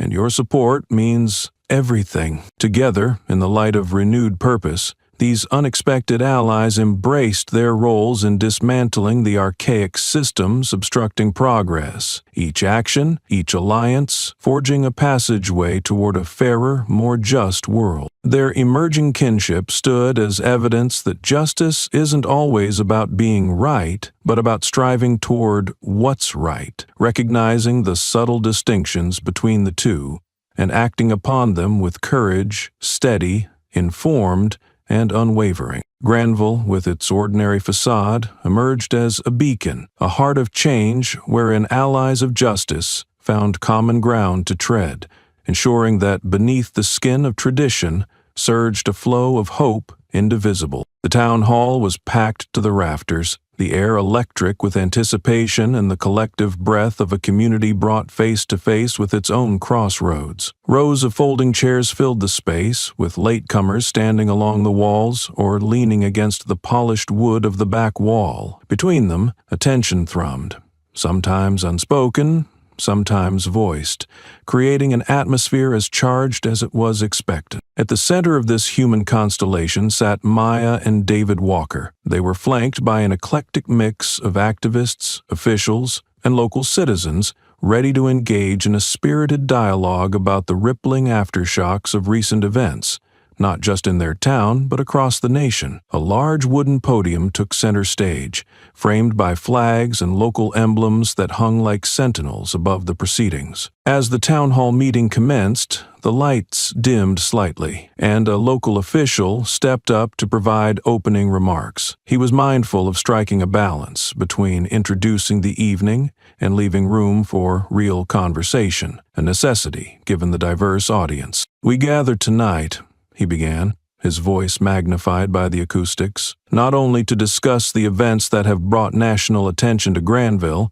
but to forge a path forward. This is your platform, our community's platform, and our voices together have the power to chart a better future." The crowd gave a warm but understated acknowledgement, a mix of applause and nodding heads reverberating through the room. The stage was set, and now the script had to address reality, a shared reality, not merely perceived through segregated lenses. Maya rose first, her presence commanding attention through simple authenticity. As she approached the podium, the audience quieted to a respectful murmur, a tangible focus that seemed to house the room like folded wings. "My father and I have experienced an outpouring of support and, sadly, resistance," she said, her words clear and deliberate. "We're not just here to recount our story. We're here to invite you into it, to encourage action, not just reaction. Granville deserves better, and together we can redefine what that looks like." Her words, a soothing balm and an energizing stimulant, resonated across a sea of expectant faces. Among them were those she'd engaged with personally, and others entangled less directly, yet intensely in the ramifications of the changes pressing upon them. Next to the podium was Chief James Henderson, his appearance markable by both anticipation and concern for how he would be received in this setting. Maya stepped back to allow him space, her eyes reflecting a blend of wary optimism. "Thank you, Maya," Henderson began, his voice measured yet buoyed by the gravity of his position. "Our department acknowledges its flaws, and we are dedicated to addressing them in pursuit of a justice system that is equitable and humane. I won't pretend change is easy. It's not about performing a role but fulfilling a promise. A collective promise." A few skeptical murmurs wove through the audience, palpable undercurrents of distrust that Henderson met with an openness honed in these uncertain times. The meeting continued, peppered with voices of various roles and convictions. Young activists like Tyrone articulated their vision with fiery appeal, proposing educational initiatives that established deeper empathy training for officers and community members alike. Conversely, some local business owners expressed concerns about the implications of mass protest on the economic fabric, requesting a balance that safeguarded livelihoods without stifling the voice of dissent. These perspectives, sown from different grounds, yet nurtured under the same sky, created a tapestry woven with disparate yet unified threads. Mayor Elizabeth Hahn addressed this variety of opinions with a diplomatic fervor, her commitment illustrated through words seeking to bridge differing perspectives into a shared understanding. "Our strength comes not from agreement,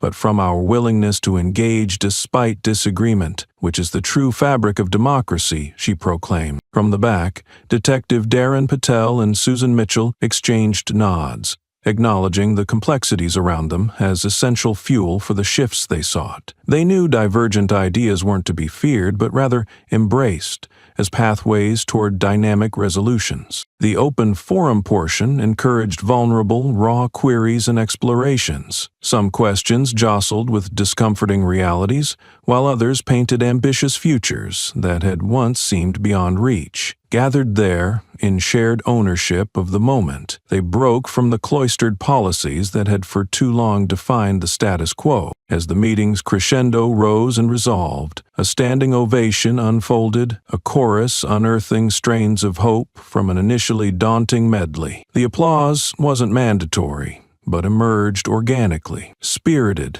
free, an understanding delving towards the promise of engaged change. While there was no immediate fix articulated or magic wand unveiled, what transpired touched deeper than resolution, a commitment to coalition, to contribution, and to constructing a narrative not yet fashioned but destined, forged by the concert of their diverse voices. Granville's heart, once beating in solitary chambers, now pumped with collective resolve, pouring lifeblood back into roads newly trodden by Unity's imprint and Justice's acclaim. As people filtered out into the cool embrace of the evening, it was with the knowledge that this chapter wasn't terminal, but introductory, bound rather than boundaried, an assembly day's end, the forward journey's nascent opening.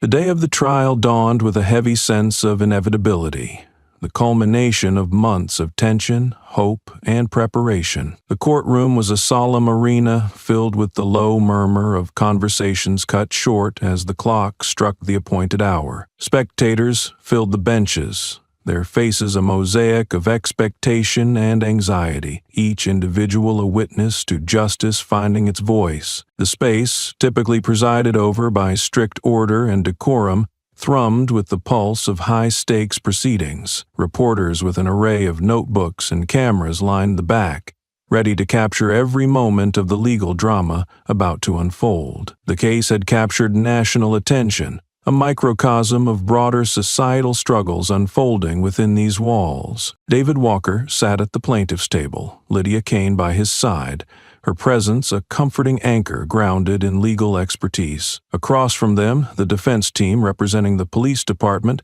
embodied resistance, not merely to wrongdoing, but to the scope of what this trial had come to represent. As the judge entered, a silence fell over the room. The shuffling of papers ceased, and all eyes turned toward the bench, a space that embodied both finality and potential. The clack of the gavel echoed like a signal flare, announcing the commencement. "Court is in session," the judge declared, his voice carrying authority and a promise of impartiality, intentions to navigate the intricate fibers of truth that this case would unravel. Lydia began the proceedings with an opening statement that set the tone, a narrative weaving together letters and loopholes, actions and inactions, inviting the jurors to see beyond the veneer of governmental infallibility. Her words were a call to justice, urging them to recognize the humanity framed within legal statutes. "This isn't merely a case against individuals," Lydia proclaimed, scanning the room with an unwavering gaze. "This is accountability, cutting through complacency. Each act of defiance was not an isolated misstep, but a manifestation of systemic issues needing discourse and redress." The defense countered with an appeal to procedural righteousness, portraying the officers as committed professionals caught in a misunderstood situation. Their rhetoric belied a strategy of shifting blame onto shadows the institution housed, obscuring rather than illuminating. As testimonies unfolded, the courtroom became a theater of human experience. The courageous voices who had once whispered their truths now spoke openly into the court's attentive harmony. Officers who'd chosen to break their silence shared the endemic flaws they'd witnessed firsthand. Each word an oath, sworn with conviction to alter the tapestry of justice. Among them, Officer Rachel Peterson took the stand, delivering a powerful account that linked policy to prejudice, connecting ignored concerns to this pivotal moment. "Our guidelines open doors to biases we'd promised to shut," she stated, allowing the room to grasp both the clarity and nuance inherent in dismantling untended frameworks. Maya watched from the gallery, her hands clasped tightly, knuckles turning white from the tension. This trial was more than just a procedural conclusion. It was a definition point, a reckoning poised to determine how Granville and beyond would move forward. Then Rex, the dog whose instincts had sparked this transformative journey, took center stage, not physically, but symbolically. As Lydia's questioning recalled the night of his unexpected defiance, a murmur rippled through the crowd. The interspecies bond that had, in all its simplicity, prompted introspection more profound than law alone could enforce. Finally, David shared his own testimony, grounding narratives in lived reality. His recollection painted a vivid picture, one of a man made vulnerable by a system meant to shield. "That night," he said, voice low but clear, "was life redefined, not by fear, but by the hope found in unexpected courage, the courage to challenge what is and demand what must be." The defense attempted to cross-examine, to cast doubt upon the clarity of his night, but the truth in David's gaze was a fortitude impervious to fissure. His strength and transparency created an unassailable bastion against which skepticism floundered. The closing arguments were intense, each lawyer imprinting their final appeal into the courtroom's charged silence. Lydia, in summing up the plaintiff's case, urged, "Let your verdict speak not just for this case, but for the legacy we are choosing in this very room, a legacy opened for reflection, recognition, and righteousness." The judge instructed the jury, their expressions a kaleidoscope of thought as they absorbed every facet distilled into their deliberation. The fate of this pursuit of justice now lay in their hands, reflecting society's tryst with its future. As the jury filed out to deliberate, the atmosphere tautened like an archer's bow. Every participant tethered to the inconclusiveness, to the gravity of what had yet to be determined. In quiet pockets of the room, hands sought reassurance, eyes met uneasily, a collective plunging towards justice's reckoning. Beyond the verdict, enduring voices encased in history's mantle testified to a profound truth, circumscribing the trial's reach. This endeavor had already sparked transformation, rekindled faith once dimmed. The courtroom might boisterously claim its present, but in its hallowed halls, the trial's whisper carried, echoing into the corridors of law and through the hearts of those inhabiting this significant hour. Here, humanity stood, poised to reshape tenets older than memory into those bolder than possibility. The room held its breath as the jury returned, their entrance slow, deliberate, and heavy with the gravity of their deliberation. Each step echoed across the polished floors, resonating in a chamber whose walls had witnessed countless decisions, but none quite like this. The atmosphere tightened like an invisible thread, drawing everyone's attention to the 12 men and women who now held the weight of the trial's outcome and its profound implication. As the jury foreman stood, a palpable silence descended. It was the quiet that precedes revelation, the lull before a storm of reaction, either of relief or further contention. Faces in the courtroom, weary from the emotional marathon,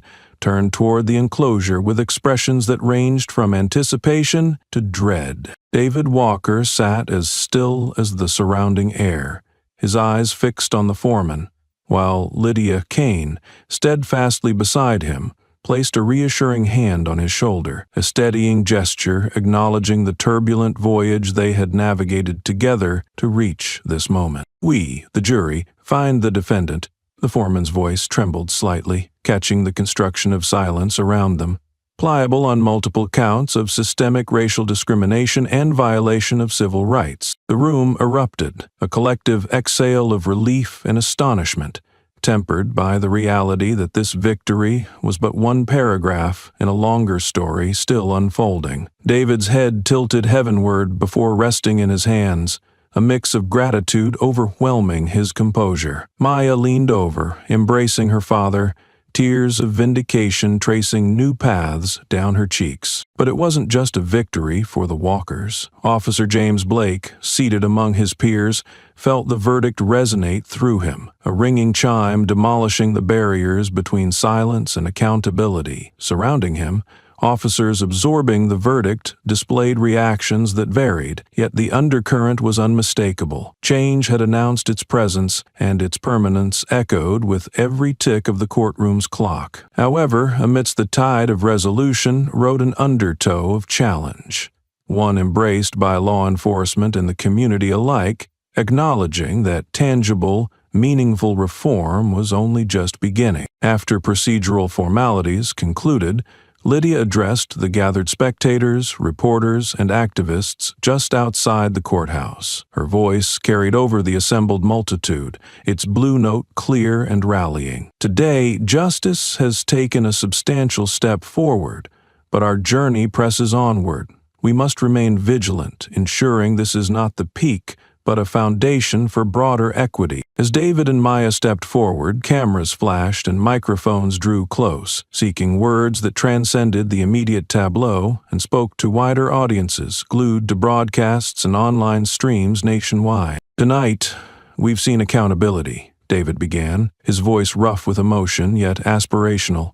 "But understanding begins now. We press forward, knowing this is the day that represents not only our loss, but everyone's courage." Nearby, Detective Darren Patel and Officer Rachel Peterson exchanged firm nods, signaling silent commitments to shepherd the changes they advocated within precinct walls. Their agreement encapsulated a shared determination to inspire a legacy where principled action dismantled the confines of biased historical preferences. While the courtroom steps served as the stage for words and reflections, from them sprouted intentions ready to unfurl into the fabric of Granville. News of the verdict seeped into the veins of the city, infusing mundane corners and grand arenas with conscious optimism. A subtle nod to progress made manifest. Meanwhile, in new spaces of dialogue invigorated by the verdict's announcement, previously untapped voices found platforms. Those marginalized by authority and muted by inequity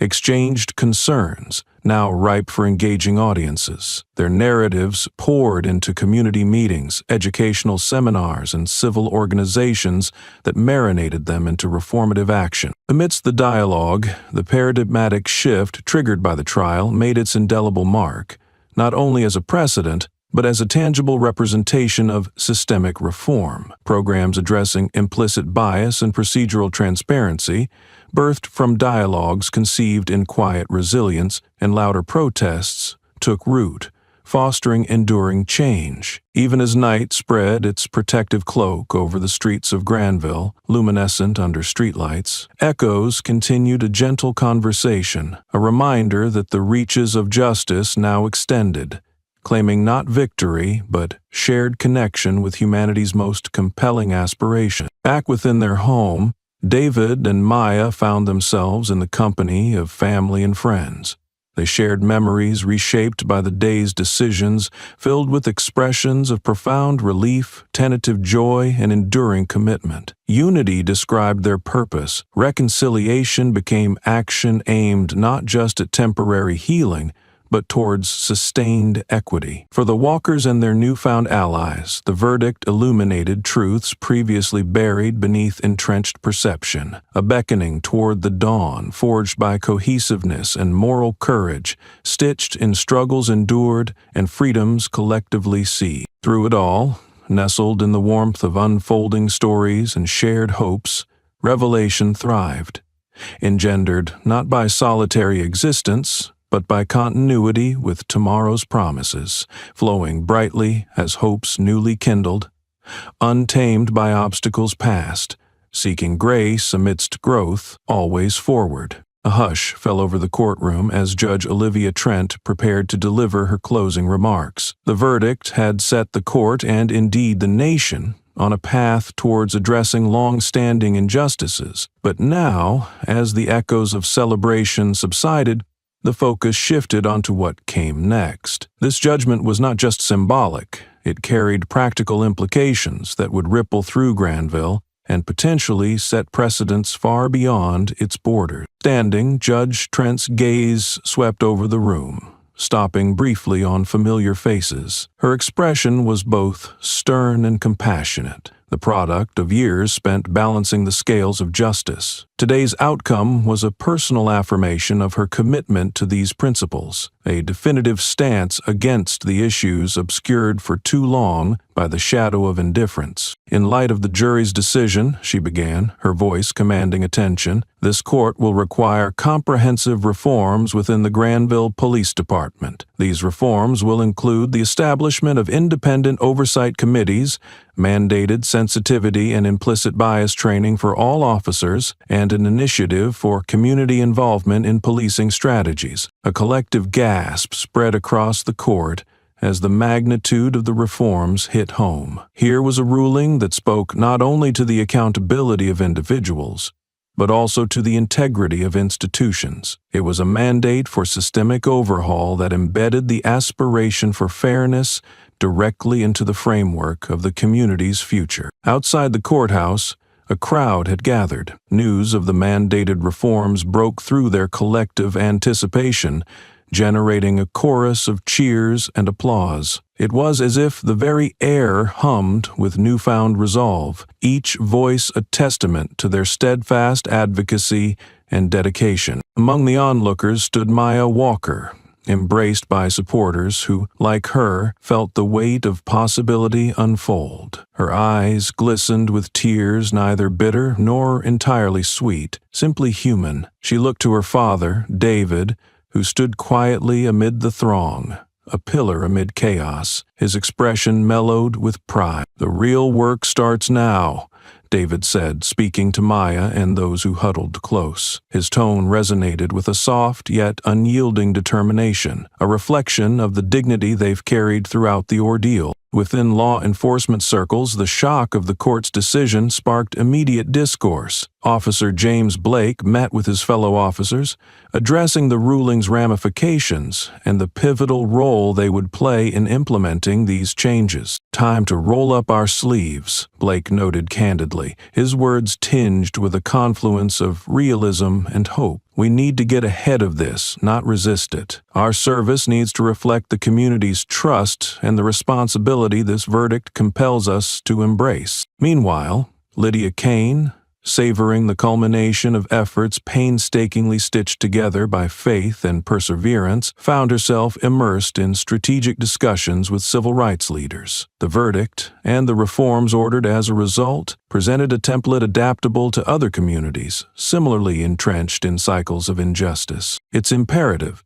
she reiterated in a meeting, that we share this model. Replicate these reforms in towns and cities across the country. Today's decision must inspire courage and action beyond Granville. This is our chance to redefine policing for future generations. The national media seized upon Granville's story, broadcasting it widely. Discussions bloomed across airwaves and digital spheres. Debates and dialogues about race, justice, and communal responsibility enriched by perspectives varied and vital. The ripples of this trial traveled, intersecting with other narratives that were, until now, languishing on pause, inspiring them to surge forth with renewed vigor. In homes, schools, and offices across the town, and indeed the nation, people engaged with the fresh momentum, kindled by hope. Forums for change expanded, met with enthusiastic contributions from those determined to turn this legal milestone into a moral cornerstone. Even as night blanketed Granville, stars blinked against the spectrum of possibilities. Conversations persisted in the glow of porch lights and kitchen table discussions. Beneath these deliberate dialogues lay an agreement, the understanding that true change sprouts not just in the aftermath of decisive victories, but from the unyielding pursuit and stewardship of ideals still evolving. In the quiet moments of reflection shared between David and Maya,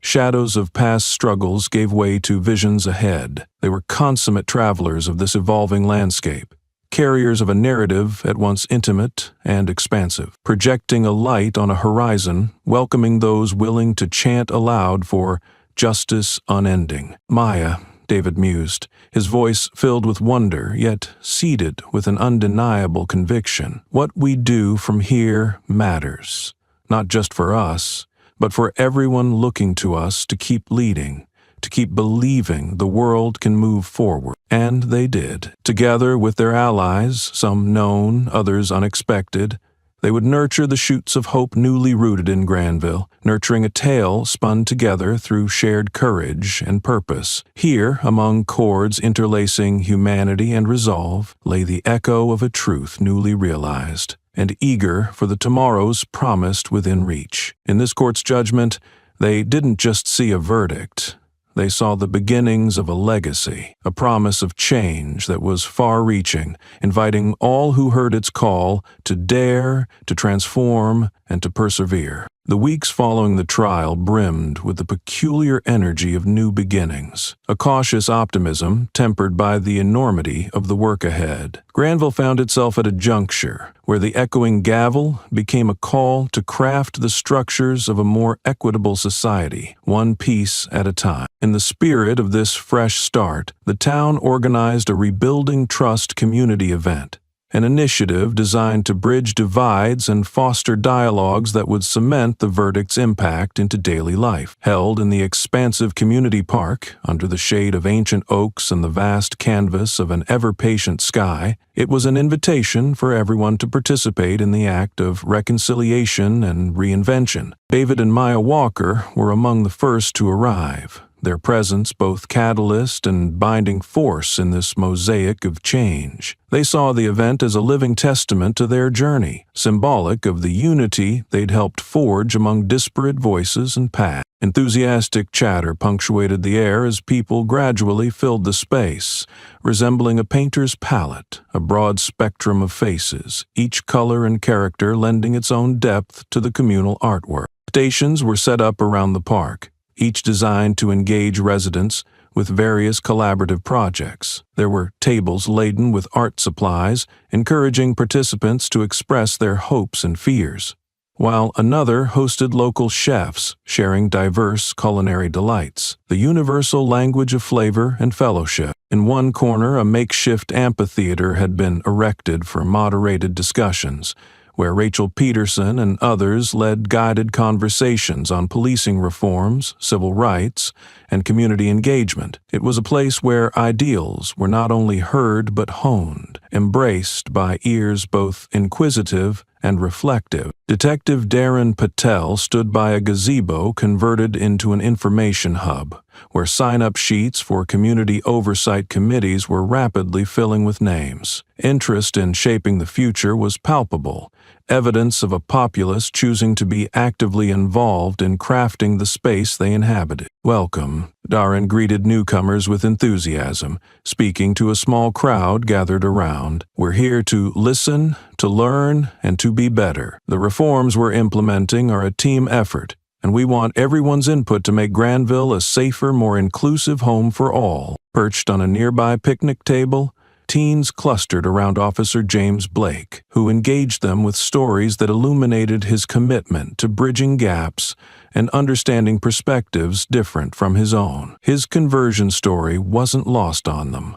It was a beacon lighting paths of potential and opportunity. "Change isn't just for others. It's something I strive for even now," Blake explained, his earnestness finding resonance amongst those gathered. "Your voices matter, and we need your insights to ensure these bridges of trust hold firm." In another vivid corner, Lydia Kane led spirited debates that focused on maintaining momentum. Her sessions sparked lively dialogues among young activists eager to keep the spirit of reform alight, brainstorming campaign ideas that extended Granville's blueprint to other communities in need. As the fragrant breeze whisked through the park, so too did a deeper understanding of one another, a warmth kindling friendships forged anew amidst adversities conquered. Granville's air throbbed with possibilities, made tangible by connections, acknowledged and nurtured. Turned toward the center stage, Mayor Elizabeth Hahn took to the microphone amid applause. Her speech, a testament to her leadership during these transformative times,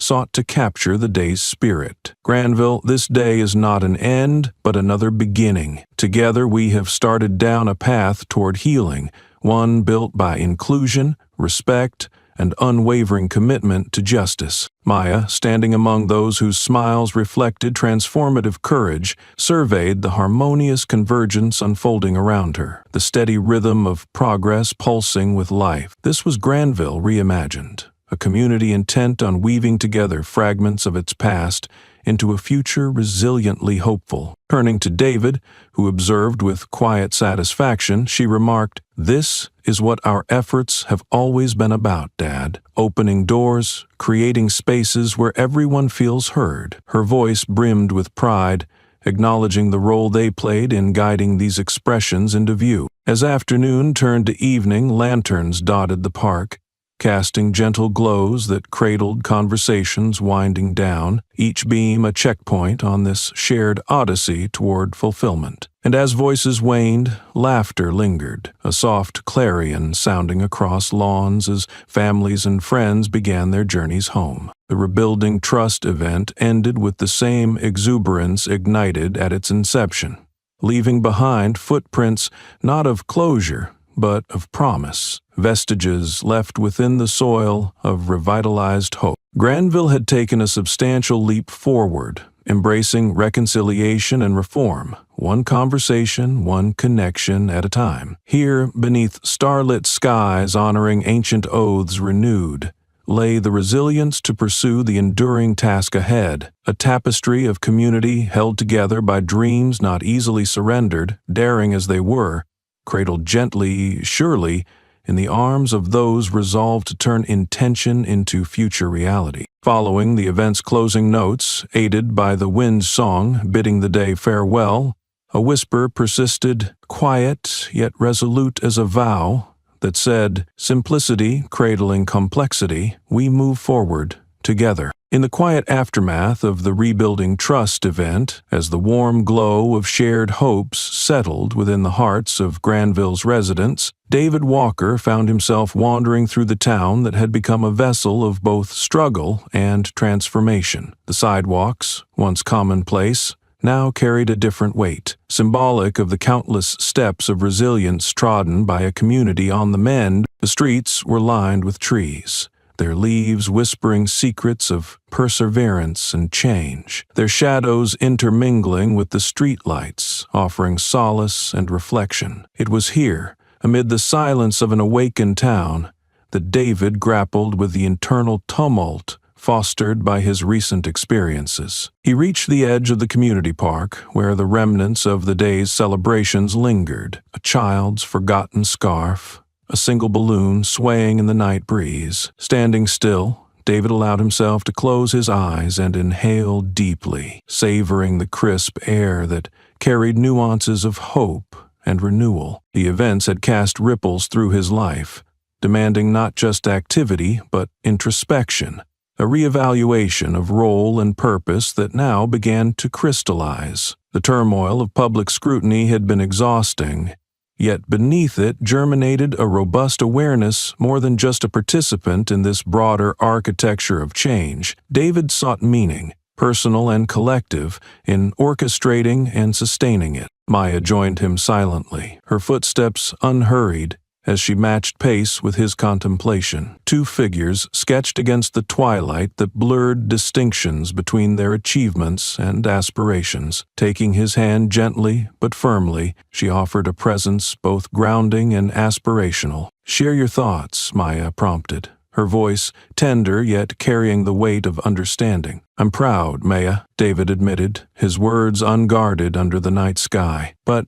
there's more, isn't there? What happens next when the noise fades, when the press leaves and we're left with ourselves?" Maya nodded, aligning her gaze with his, seeking the horizon outlined by pinpricks of starlight. Her empathy was ignited by their experiences, a beacon navigating the commitment they faced together. "We keep going," she assured him softly, "using our voices, connecting with others. The journey isn't only ours to bear, but one shared by those ready to amplify its message. Our story's spark will inspire. We just need to let it shine." As they strolled through the escaping echoes of their past, a group of teenagers approached, a trio recognizable from the community meetings. They halted, brimming with the youthful courage often equal parts naive and profound. One of the teenagers, a boy of vibrant energy, spoke up, his words earnest with the innocence of newfound empowerment. "Mr. Walker, Miss Maya, we just wanted to say thank you for everything. What you've done, it's inspired us all. We've started a group at school, meeting to discuss all this and more." Surprised, yet heartened, David listened, recognizing that impact was not always measured in marches and media, but in quiet rooms where seeds of change were sown with intention. "Keep talking," David encouraged, his voice imbued with fatherly wisdom mixed with awe. "Never underestimate the power of your voice. It reaches further than you think." As the teenagers veered off, their laughter mingling with the night's tranquility, David turned to Maya once more, a renewed spark in his eyes, a rekindled belief in the continuity of change, a legacy shaping itself, one shared story, connection by connection. He felt the gradual release of tension within his chest, where lingering fear had nested, replaced by hope not as a transient visitor, but as a steadfast tenant. The entwined nature of their community's journey revealed the omnipresent lesson: resilience and healing interwoven forevermore. In the moonlight's embrace, they returned home, where echoes of familial warmth awaited and new dreams beckoned, an embrace deepened by journeys past and the expansiveness of futures imagined. The walkers stepped lightly along the path they'd helped craft, forging ahead with commitment palpable, listening to the symphony of accords ignited within their town, carried further by each footfall, cradled gently by Earth's gracious determination. Through it all, as the clock nestled atop the town hall struck a new hour, only one decree lingered: onward with grace.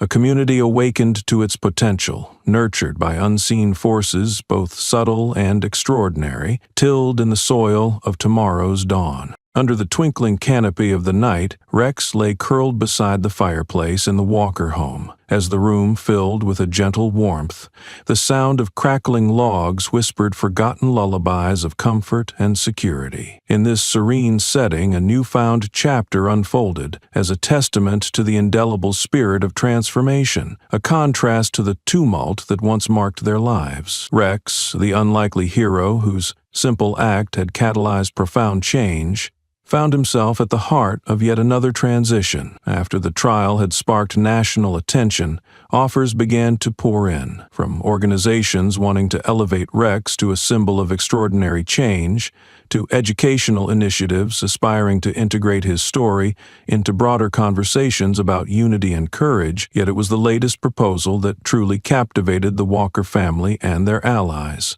A program designed to work with at-risk youth, where Rex's role would be to inspire and aid in emotional and psychological healing. The initiative, aptly named Pause for Reflection, aimed to create a safe space where children could interact with therapy animals, learning empathy through nonverbal communication and unconditional loyalty, a testament to the profound impact animals have on human lives. Maya sat cross-legged on the floor, poring over the details of the proposal with Lydia Kane and Officer James Blake. Seated alongside her, David immersed himself in the discussion, familiar pangs of hope mingling with the practical concerns of implementation. This program could redefine the way at-risk youth engage with our community, Maya articulated, her eyes bright with enthusiasm. Rex's story has already touched so many lives. Imagine the possibilities if his influence took root where it's most needed. Blake nodded, leaning forward with intent. The precinct has been exploring community outreach initiatives that extend beyond traditional engagement. This kind of program aligns perfectly, ensuring the next generation grows up with a deeper understanding of empathy and courage. Lydia added her perspective, her legal expertise affording both pragmatism and foresight. Implementing this initiative could also revise how programs are integrated into communities nationwide.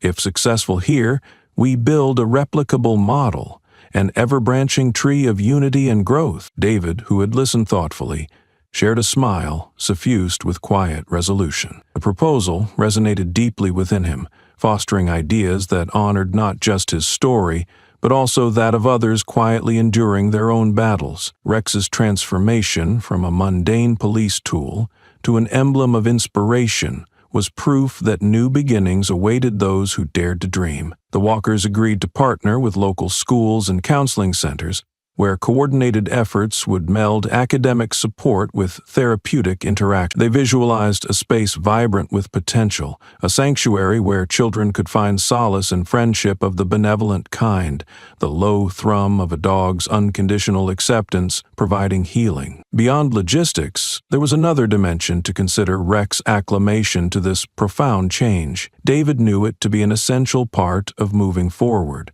respecting both Rex's capacity and boundaries, ensuring the dog's comfort in this newly assigned role. To address this, a certified canine trainer specializing in therapy work was enlisted, someone adept at translating the dog's encounters within human terms, building awareness not just of task but of connection. Together, they embarked on balancing the instinctual and the exceptional within Rex, crafting his role into one of subtler guidance. On a gentle afternoon encompassing Granville's budding renaissance, the program's first session unfolded. Inside the sunlit community center, groups of children arrived, apprehension mingled with excitement coloring their wide, curious eyes. Waiting for them was Rex, tail wagging slightly in welcome, a familiar presence turned gentle mentor, now inhabiting their shared space. Maya watched from the sidelines, heart swelling with gratitude as Rex navigated the room, greeting each child with a nudge and a playful flick of his ears. His presence rendered a bridge, vulnerable yet invincible, extending a promise sewn into the seams of tactile affection. The children interacted with eagerness, their giggles punctuated by the soft sound of paws padding alongside them. Here, amongst this gentle choreography, understanding transcended words, language forming through acceptance and shared experience, inviting healing into the sanctity of unguarded hearts. As the session progressed, Officer Blake, observing unobtrusively, felt the inkling of duty not as burden but opportunity, shaping roles and perceptions toward pathways renewed. Lydia, engrossed in conversation with educators, shared insight into scaling the program while remaining sensitive to both the community's needs and Rex's evolving role. In that moment, Granville was stitched anew, community reborn, in the heartbeats of laughter and camaraderie, born not of duty, but desire. A town, once bound by personal trials, now drafted blueprints for collective inspiration and transformation. Buoyed by a dog as astute guide, Rex, though unaware of the intricacies his presence wrought, lay enigmatically calm, the causes reigniting justice like ripples within streams, unseen yet profoundly altering their course. Together, these harbingers of change, driven by action inspired and aspirations renewed, wove a shared future luminous against the horizon's hopeful dawn, a realm imagined, surmised, and experienced in the unassuming wisdom cast by the Pause Quiet Whisper. As the impact of the Pause for Reflection program began to take root, the repercussions were felt far beyond the confines of Granville. Ripples of innovation and change traveled across communities nationwide, each note of success carried by word of mouth and the increasingly interconnected digital platforms. What had begun as a localized movement now inspired conversations in educational forums, police departments, and civic organizations throughout the country. In state capitals and federal offices, discussions buzzed about the replicability of Granville's initiatives, a narrative of possibility that transcended geographical and cultural barriers. Media outlets lauded the program not just as a success story but as a blueprint for change, capturing its essence with headlines like "From Patroller to Protector: How a Canine Transformed Community Policing," and "Building Bridges with Pause." A gathering took place at a national symposium on community relations and policing reform in Washington, D.C. Here, delegates from various states convened to exchange ideas and strategies. Among them was Lydia Kane, whose work with the Walkers had positioned her as a thought leader in the movement toward reformative justice. Lydia stood on the dais, her tailored suit reflecting the gravity of her mission, yet softened by the genuine passion behind her words. As she spoke, she harnessed the story of Granville into a compelling narrative, urging attendees to embrace adaptive change, even if it required uncharted avenues. "Granville's journey is one of many," Lydia addressed the crowd, her voice bridging generational divides, "a reflection of our collective responsibility to rethink systems that have been in place for generations, to challenge and transform them with empathy and active engagement." The audience, which included policymakers, law enforcement officials, and educators, listened intently. The resonance of Lydia's message was palpable as she shared testimonials from the program, stories of children whose lives were positively transformed by simple acts of connection facilitated between themselves and companions like Rex. Questions flourished after her presentation, flooding the session with queries ranging from implementation challenges to the nuances of cultivating trust through unconventional methods. Lydia, alongside fellow panelists, including rehabilitation counselors and community leaders, highlighted the importance of collaboration and the ongoing dialogue between policymakers and grassroots advocates. Meanwhile, David and Maya Walker noted the events playing out from Granville, their lives now finally interwoven into broader dialogues on national platforms. David found himself receiving calls for interviews and invitations to participate in virtual panels, while Maya engaged with youth-led initiatives that propagated the echoes of their movement each interaction, revealing potential allies and news stories waiting to be told. In Granville, the effects of the widespread recognition of their efforts resonated. Locals viewed their community through a new lens, a theater for change intersected by perseverance and collaboration. This recognition fostered civic pride, grounded not in solitary reputation, but in doted connections born from shared values. The Pause for Reflection program continued to thrive, expanding tiered layers into workshops and pet therapy sessions, now offering guidance to veterans and seniors, young and old, finding comfort and companionship in Rex and his colleagues. The success showcased a living testament to how inclusive solutions could extend beyond initial aspirations, enveloping all those touched in its warming embrace.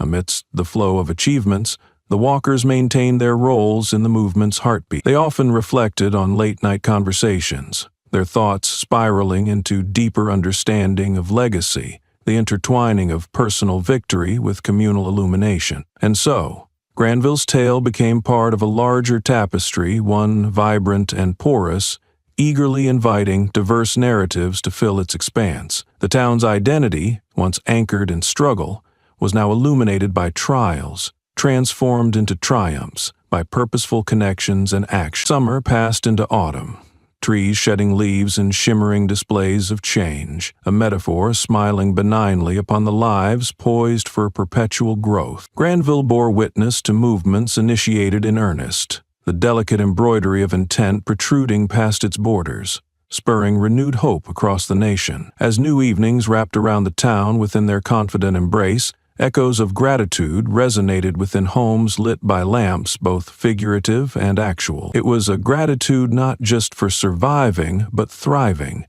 a deep recognition of all that had been achieved and all that was yet to come. In these endeavors, quiet yet proclamatory, Granville lived on. Its people carried the legacy forward, resilient, determined, ever weaving its chapters into the storied narrative where one town, through its trials and triumphs, told tales crafted not from solitude but through fellowships bound by unyielding commitment and powerful dreams, ever in bloom. As the crisp autumn air settled over Granville, the town began to feel the tangible effects of its metamorphosis. The vibrant colors of the season mirrored the dynamic change sweeping through the community. A renaissance, stirred not just by institutional reform, but by the reawakening of its people. Amid this transformative tapestry, a collective realization began to take shape. While much had been accomplished, there were still miles to travel on this path of reform and understanding. In a modestly lit hall that served as the local community center, a celebration was underway. It was an informal gathering, organized to commemorate the strides made since the trial,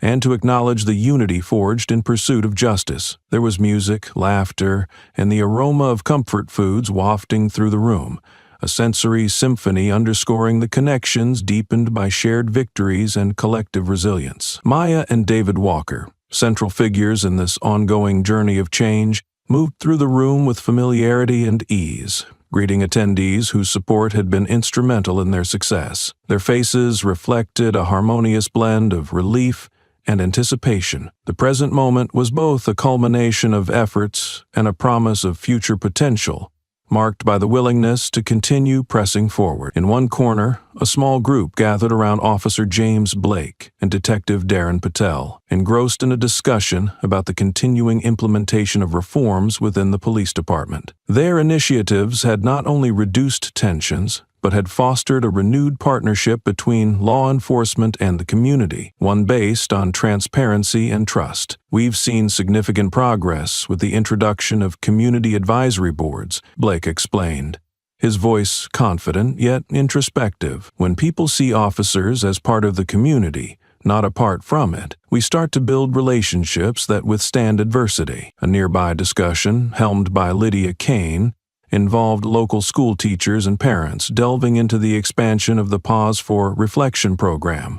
Participants shared observations about the children's evolving social skills and empathetic growth, a ripple effect of Rex's gentle influence. "I've never seen our students more engaged," one teacher admitted, the warmth of gratitude shining in their expression. They're learning from Rex that change, like compassion, starts with simple actions, one paw print at a time. While these conversations unfolded, the spirit of unity permeated the air, unifying diverse narratives into a cohesive concert, each voice lending depth to the shared chord resonating throughout the hall. It was a living testament to how far they'd come and a rally toward what remained an ever-present horizon, inviting continued exploration. Maya, observing the interactions, took a moment to reflect and absorb the scene around her. Their story, once a solitary journey of survival, had blossomed into a saga of collaboration, igniting the fires of change both local and farther afield. In the faces of those around her,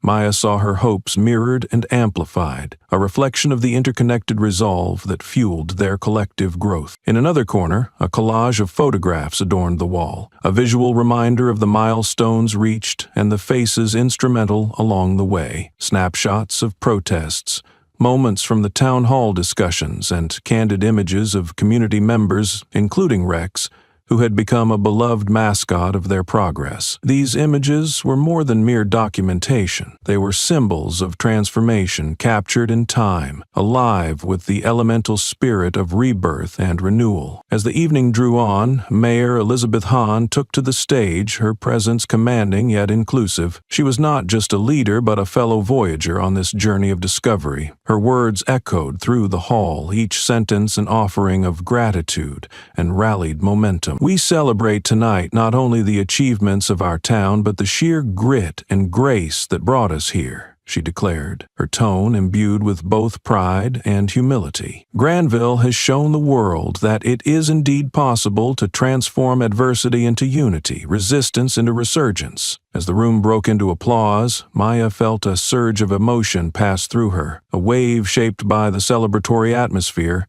and the sense of being part of something far greater than her individual story. This tapestry of triumphs, woven through the shared labor of love and justice, was both invigorating and grounding. In the serene moments following the speeches, Maya found herself on the fringes of the celebration, accompanied by her father. As they gazed out over their community, a chorus of voices blending into a singular harmony, they shared a quiet, knowing exchange. It was a recognition of how far they'd traveled, and an unspoken vow to journey forward. For every step we've taken, David mused softly, his voice intimate yet expansive, there's another calling us onward. This is where our story continues. Written by every hand willing to hold the pen, Maya nodded, the solemn yet radiant beauty of the evening modulated by the gathering's embrace. Together, she agreed, the weight of the word forging their commitment anew, and the pulsating heart of Granville, time lifted echoing arcs of reflection. All the remnants, aspirations, and dreams coalesced in an eternal moment of renewal. Here,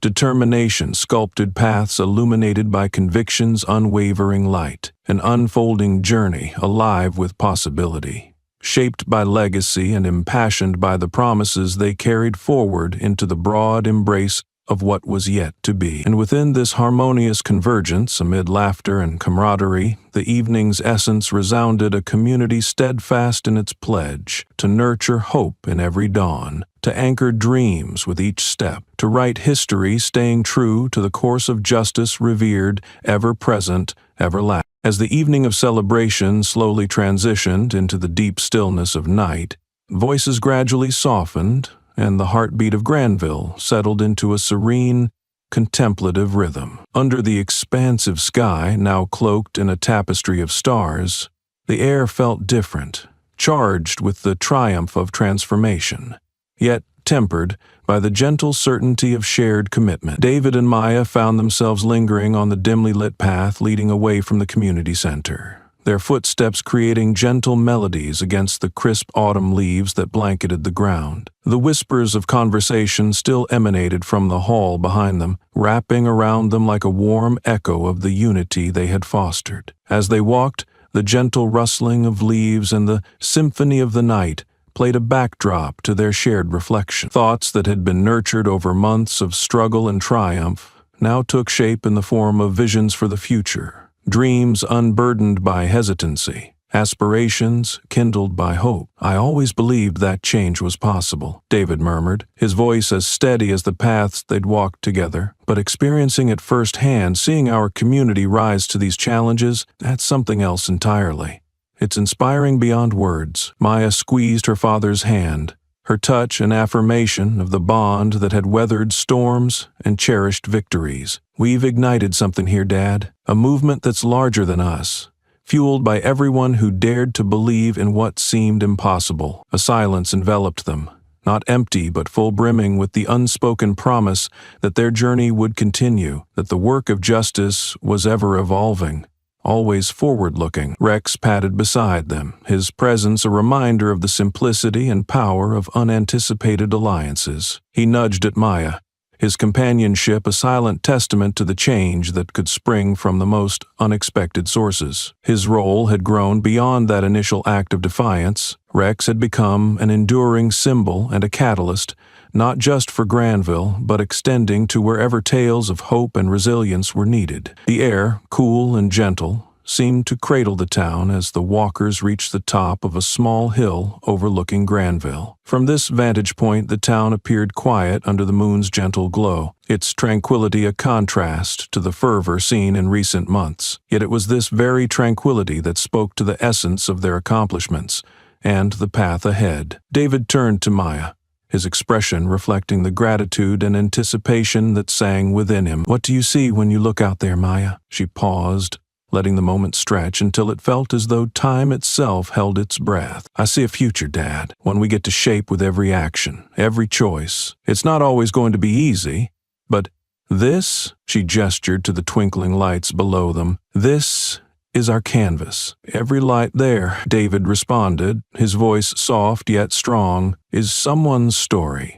A story waiting to intersect with others, a beginning entwined with possibilities." As they stood in companionable silence, the rustle of leaves lifted by the night breeze whispered promises around them, like echoes of commitments renewed under the watchful stars. Granville was more than a town. It had become an emblem of collective courage, where stories of individuals and communities converged to inscribe a vision of justice, reshaped, refined, always reaching. And in this moment of quiet triumph, their figures silhouetted against the horizon, David and Maya understood that the dawn would bring new challenges and new hopes. Every step taken henceforth was both an echo and a projection, a journey continuing with renewed resolve, faithful to the ideals they pledged to uphold. As they descended the hill and made their way home, the path ahead infused with moonlight, a profound truth settled into their hearts,